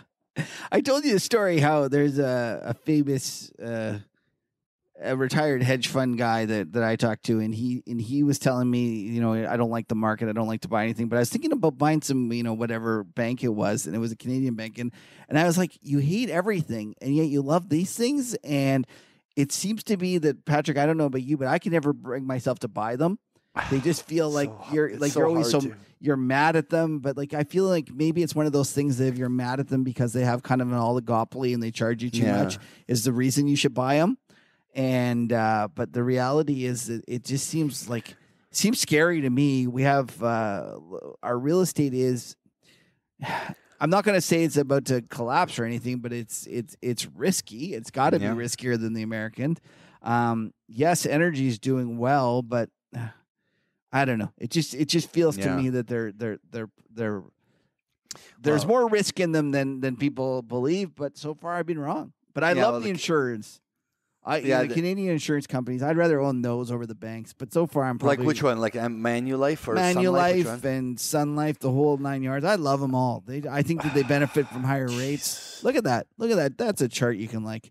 And they haven't run like the banks. No, that's got a little too much too quickly. But anyway, the thing is, the Canadian banks have been holding it up. But the whole Canadian market, look at the way Canadian energy keeps plugging away. Like when you take Canadian financials, Canadian energy, and then throw in the Canadian basic material plays, which are breaking out to new highs, you're like talking, what is it? I don't know what the exact number is, but something like 60-70% of the Canadian index. It's probably higher than that. It is made up of these names. Yeah. It's like the Canadian market has been just plugging away. Let's just pull up the Canadian TSX and see what this is doing. Isn't it ironic when we're getting the most headlines the tanker truckers are shutting things down, and everyone's talking about how Canadian TSX made a new high. Yeah. Like, party on. Having said that, our central banker is probably more dovish relative, and our market is probably has an ability to grow faster because of our immigration. All right. So one last thing. Yep. One last thing we're going to touch on. But you go. Sorry. Make your No, point. it's all right. No worries. I'm just saying that we're set probably a little looser than the Americans. Yeah. So the last thing we'll touch on is cannabis. Oh. Now I wish you told me this because like I'm long this thing and now. Oh yeah. But no. I'm not long. I haven't goochered anything. Okay, good. But look, I mean, I know you wrote about this in November, December, and maybe just a little bit early. Not wrong, just early, right? That's what happens when you publish. But early is the same as wrong. But anyways, I'm just joking. Listeners know that was a different trade. Like that was for a year-end bounce, and when it didn't work, it's based upon the year-end bounce. But what I'm going to be curious about is if we finally see at some point the pattern of lower highs and lower lows stop. Now, is there any sign of that here? No. Right now, if it turns around here and heads down below 20, then it's just once again just a deja vu, Groundhog Day of the trend that's been in place for a year. But I'm going to be watching to see when this bottoms, because like if inevitably all sectors, even Kathy Wood's fund at some point will hit a bottom, and whenever these stocks hit bottoms, there's always a meaningful return to make on catching the reactionary move. I'm going to be curious over the rest of the first quarter of the year whether or not we see bottoming formations start to develop here, and whether or not that leads to a buying opportunity. Couple anecdotal little pieces of information here. I have had a few people tell me that they're at different stages of looking at investing in it in a serious way on a long-term basis. And I guess it's the change of the SAFE bill or whatever it is in the States is really piquing a lot of smart people's attention. And so I've actually heard about people going out and thinking about starting funds, and it's not just one or two. I've had this a few times now. Yeah. And then the other thing is, another buddy told me, he said, look at the Canopy, which is one of the companies, the results. And there was a tweet about how bad the fundamental results were. Like they basically said, this is terrible. This is the worst earnings report you could have. And then meanwhile, the stock went higher. And to me, when a stock can't go down on bad fundamental news anymore, that's a good signal. And that was to me one of the better indications. So I kind of feel, I'm with you, Patrick. I feel like there's things happening at the margin, and smart people are looking at it, and it might be a little surprise sector that you might want to look at. There you go. Well, that's all I got, Kev. Okay, great. Let's go on. Okay, let's go to skin in the game. I got you.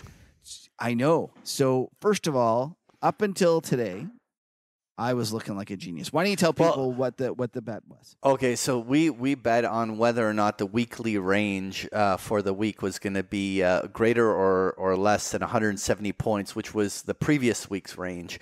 And I was like, oh, it's going to be a volatile week, and I'm definitely sure this is going to work. And Kev's like, I don't think so. Yeah, I'm always a seller of vol, even in this. Yeah, and right up until noon today, it's like I'm like almost conceding. I'm like, oh my God, you got me! I can't believe it. We're like at 130-point range. And what was shocking, Patrick, was I got you in that 130-point range, even with the Bullard. Yeah, like that was the part that I thought I was going to have lost. I wasn't paying attention. I was like, I'm going to have lost, and then you're like, no, you're winning by a landslide, and then. Yeah, it was no. Well, it was the Russia Putin news. That's right, and then the wag the dog news came. Yeah, and then we busted to 190-point range. So you crushed me. So yeah, I wasn't. Close. Yeah. So tell people about the game. Yes, it was a pitcher, right? I'm pretty sure it was a pitcher. Yeah. So skin in the game is a weekly opportunity for us to demonstrate that we are degenerate gamblers at heart. Every week, one of us presents a wager, and the other guy chooses which side of the bet he wants. Every wager needs to settle by the next episode, and the currency for the wagers is as follows: a Duke and Duke, a pint of beer, a burger bet, a pitcher, a case of beer, a bottle of wine, and then a steak dinner. The winner of the bet is obligated to create a new bet for the following week, which will be Patrick. All wagers settle in full, and there will be no netting in positions. Okay, Patrick, so what do you got for me this week? Well, no, what do you mean? You're the one who has to make the bet. You want... No, Patrick. I do? Yeah, that's right, because I won. Oh, my God. All right. I got it for you. I'm going straight to the easy one. Okay. Apple. Straight to the easy one. Okay. Like, you know what? Listen, this is no, because to me, I feel like betting on Apple is one of the more interesting things because you have been anchored on rotation, right? And so you're on this idea that this is the shit that's going to get sold and rotated out of, but yet Apple has some pretty kick-ass earnings and blew out the upside on that reaction. Little bit of selling, so this is an interesting moment. We're trading right here at around $168, $168.64 to be specific, for the Friday close. And well, listen, like, is Apple able to kind of march to the beat of its own drum, or and reverse off of here and keep plugging in an uptrend, or is this going to succumb to the market selling? I'm just going to do a straight up over higher, lower, lower. Off this level. Lower. All right. I feel like that guy. Remember that little video of the guy that was there, and he says, you have to isolate, and you are given two choices: A, isolate with your family, and then he just says B before he even starts. He doesn't even hear it. That's what I feel like. So you're so sure. Okay, what do you want to bet? Let's do a 2-4. I feel like that's a good one for this. A case of beer. What, you want to go more? That's the problem is I'm always so bearish, and you're like making me like bet. Okay, we'll do a pitcher. Do a pitcher because you know what? Now that looking like everything's going to open up, mask mandates are going down. We're definitely having the piss up. Do a pitcher. We need them. All right. Okay. A pitcher of beer it is. All right. Done deal. Okay. So let's move on. Let's get the uptick going here and get Lena on the show. Yeah. All right. So time for no stupid questions. Lena, hop on here. Hello. Hello. Help us out here. I was just laughing at Patrick's acting that he did a few minutes ago. But anyways, hi. I have a question for Kevin. We've been told that commercial banks don't lend out reserves. Instead, they simply create money out of thin air when they make a loan. So my stupid question is, if I wanted to start a commercial bank tomorrow, how would I do that? Would I simply incorporate as a bank, buy a bunch of treasuries with my own money, and poof, now I have a good reserve ratio, and I can go out and create money out of thin air to make loans? What if the reserve ratio requirement is 0, like they did during the pandemic? Bonus question, and a Huddle side effect, some guests say that QE causes institutions to go, quote unquote, out on the risk curve because after they sell the bonds to the Fed, they are forced to reinvest that money, but nobody is forcing anyone to sell their bonds. So why don't they just keep the bonds and earn the coupon instead of selling to the Fed and going out on the risk curve? Okay, great question. The answer is yes. You can, if you would go and create a bank, and you could then capitalize it and make loans, and you could create money. Now, the trouble is that to become a bank, you need to have get regulated, and I don't know what. Yeah, you have to get a seat. You have to get a seat at one of the reserve banks. No, I don't think you need to get a seat. Well, if you want to be a money center bank, if you want to be a saving and loan, you could just be a regional bank that does it. But I don't know what the requirements are. And for example, I believe in Canada we have even less banks, and it's even more difficult to become a bank. Yeah, and there's huge compliance costs. When you talk about commercial banks and the reserves this way, these are the big money center ones. The regional banks don't have the same capacity. No, but the regional banks still can make a mortgage loan and lend against that. They can't do it. They often don't do it against other types of assets or create loans against. It's a little more complicated when you get into shadow banking and all the other. But the long and short of it is, there really is, apart from regulation, nothing stopping people from making a bank and making money in essence, and that's what happened in the late 1800s, early 1900s. There was I can't remember what the number was. There was 10,000 banks that were created, and in the 1920s, half of them went out of business, or it was some number like that. It's crazy. Now, in terms of the question about QE, that the forces institutions to go out the risk curve, and the reality is that if they didn't sell their bonds to the Fed, someone would sell them. So in essence, it would eventually, if everyone just stuck their hands in their pockets, you would get a situation where the Fed would bid up the price of bonds, bid up, until finally somebody would crack and say, I'm going to sell them. And then that would occur. So that is, in essence, kind of what happens according to the Federal Reserve. They believe that they push the price up of those, and in doing so, they change the price and encourages different behavioral changes from people that are borrowing. And there's a whole, I can't remember what I think Bernanke called it the portfolio effect. But the long and short of it is that the Federal Reserve will move the price up until somebody sells them to them. And that's the whole point of it. Okay, next question. Right. Oh, by the way, this was the listener that gave us one of our side effects this week. Yes, it was a great one. We included it. Yes. That's that's the easiest way to get your question answered, is to include a side effect. All right, so second question here. Everyone has a narrative, bull or bear. Markets going up 20%, down 20%, after the largest percent gaining 11-year market advance. Could it just be a consolidation for a few years? Need some thought about the sideways bear market, because if you trade a bear, bully, or crashy, your money will go to heaven. Thanks. That's awesome. If you trade a bear, bully, or crashy, I love it. I completely agree with this listener. I think that we're going to frustrate. I've been saying this for a while. I think we're going to frustrate both the bulls and the bears in the coming years. Right.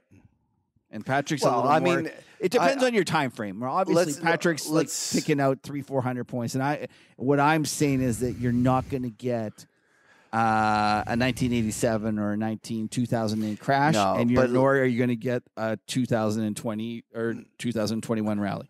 No one wins during a bear move. That's a given. Like, the thing is that you can try to short it and try to clip something out of it, but really during you have to almost anticipate that you're going to get washed out every time you're short, because ultimately those rallies that happen during short moves are so violent the other way that it's really hard to just stay the course. Like, unless you're taking a decisive Chano style short that you're just like holding because you think it's going to zero.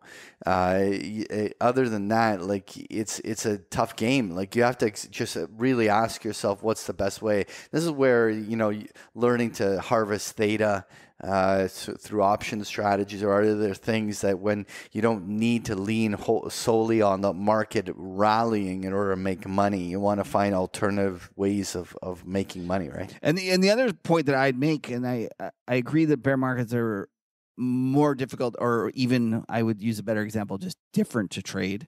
But one of the things is that markets are not homogeneous in terms of they're all the same. We can have bull markets in different sectors, and you can go figure out ways to make money in different parts of the stock market, even if it's going nowhere. Yeah. And that's one of the things that I would encourage. And the days of just buying the index and thinking you're going to make 30-40% are probably over for a little while at least. Yeah, okay, yeah. Next question. All right. Listening to last week's breakdown of crude price versus the XOP, why wouldn't they naturally decouple?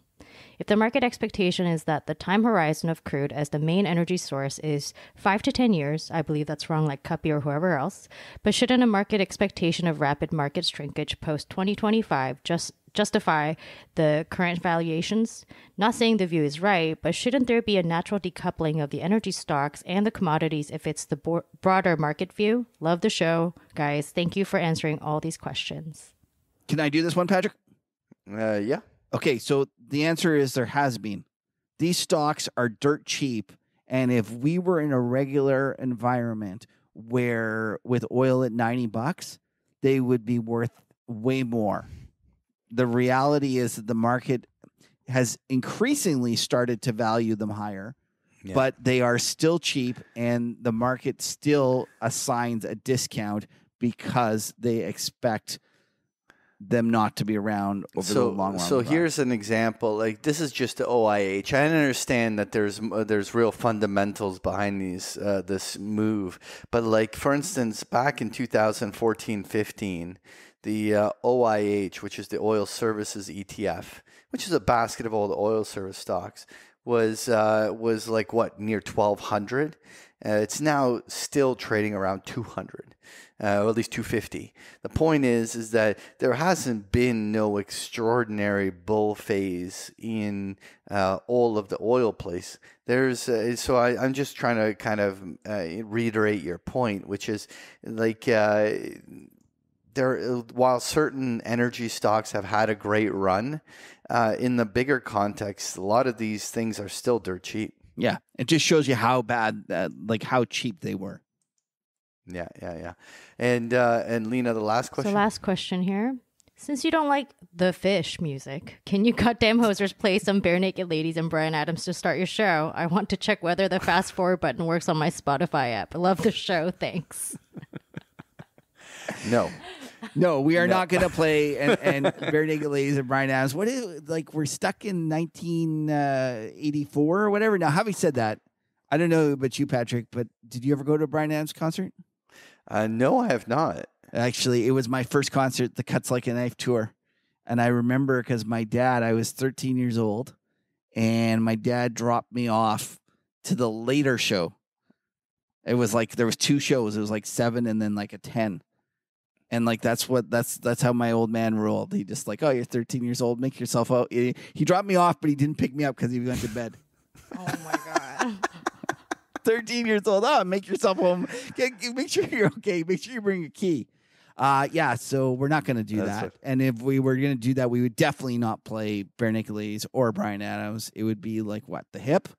We'd probably do The Hip. Yeah. Or, what else would be a good Canadian that we could do?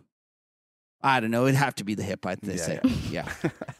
Anyway, Lena, where can they submit their questions? If you have any questions for Kevin and Patrick, please submit your questions to nostupidquestions@markethuddle.com. All right. Well, thanks again for tuning in, everyone. We appreciate you spending some time with us. Please give us a follow at The Market Huddle on Twitter.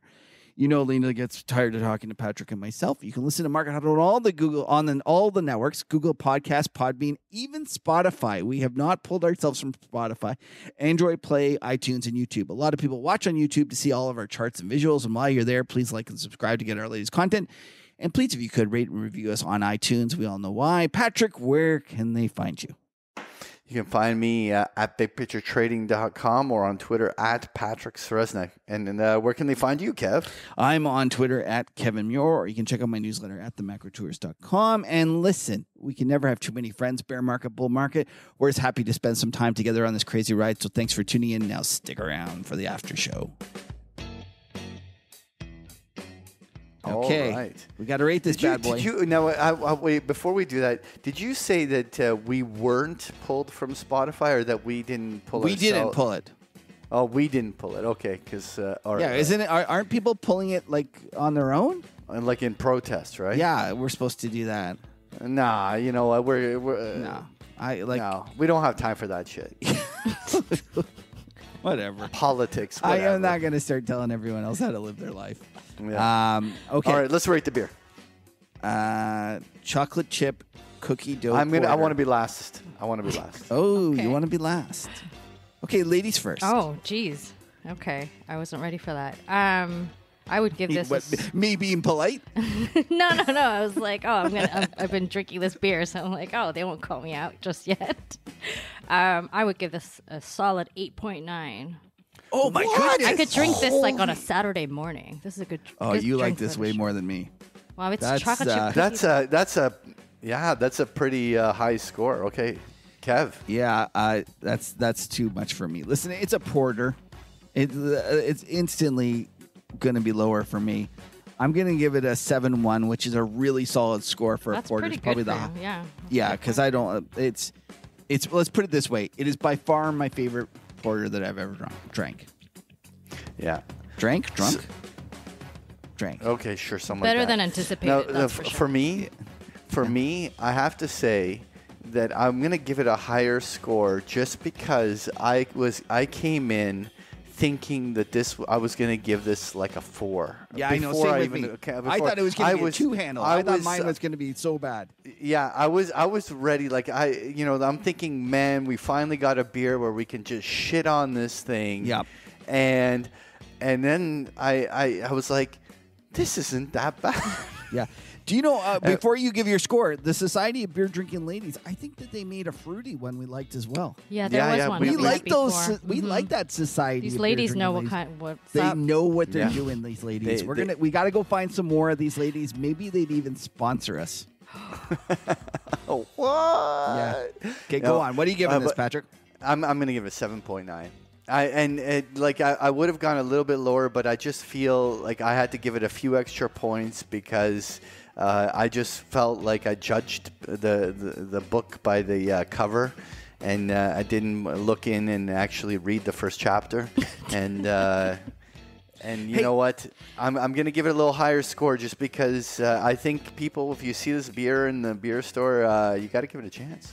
You know what's interesting? Remember I liked the banana one? Oh, yeah. That one was good, too. Banana bread? Was it banana or banana bread? Yeah, banana bread. Yeah, I It's think it was banana bread. bread, I'm seeing a theme here. Dessert beers. Yeah. Any sort of like muffin or anything. Like if I see a Sweets. muffin, like if I see a blueberry muffin or something, I'm going to try that. Okay. Anyone watch anything interesting? Nope. No. Just finished Pam and Tommy. That's it. Oh, you did. Well, you got to tell us. Well, no, I Did it don't. get- I don't know if it's episodic or not. I mean, we just watched. I think there was 5 or 6 episodes. Okay, so did it get better or worse? Oh, it got better. It got It better. got better. Yeah. Ah. So is it something that is worth watching? I mean, I guess it depends. I mean, I 'Cause, think like, acting. I'm telling you right now, I have zero desire to. Like, but you're not okay doing a with good job watching selling- Emily in Paris. Yeah. You know, I don't know, because I don't. you know what, I do- the actress that plays Pam Anderson. I mean, both of them really do a great job, but the way they are presented, like she does not even look like herself. She actually looks like Pamela Anderson, which is amazing, and she's so good at it. I was very surprised, but it's an entertaining show. Okay, well there you go. Yeah. So Nice. Well, you know what? Patrick wants to go out, even though it's like Yeah. midnight where he is, but he wants to get out. So we're going to let him go out. And everyone, thanks for tuning in, and we'll catch you next week. All right. Thanks, everyone.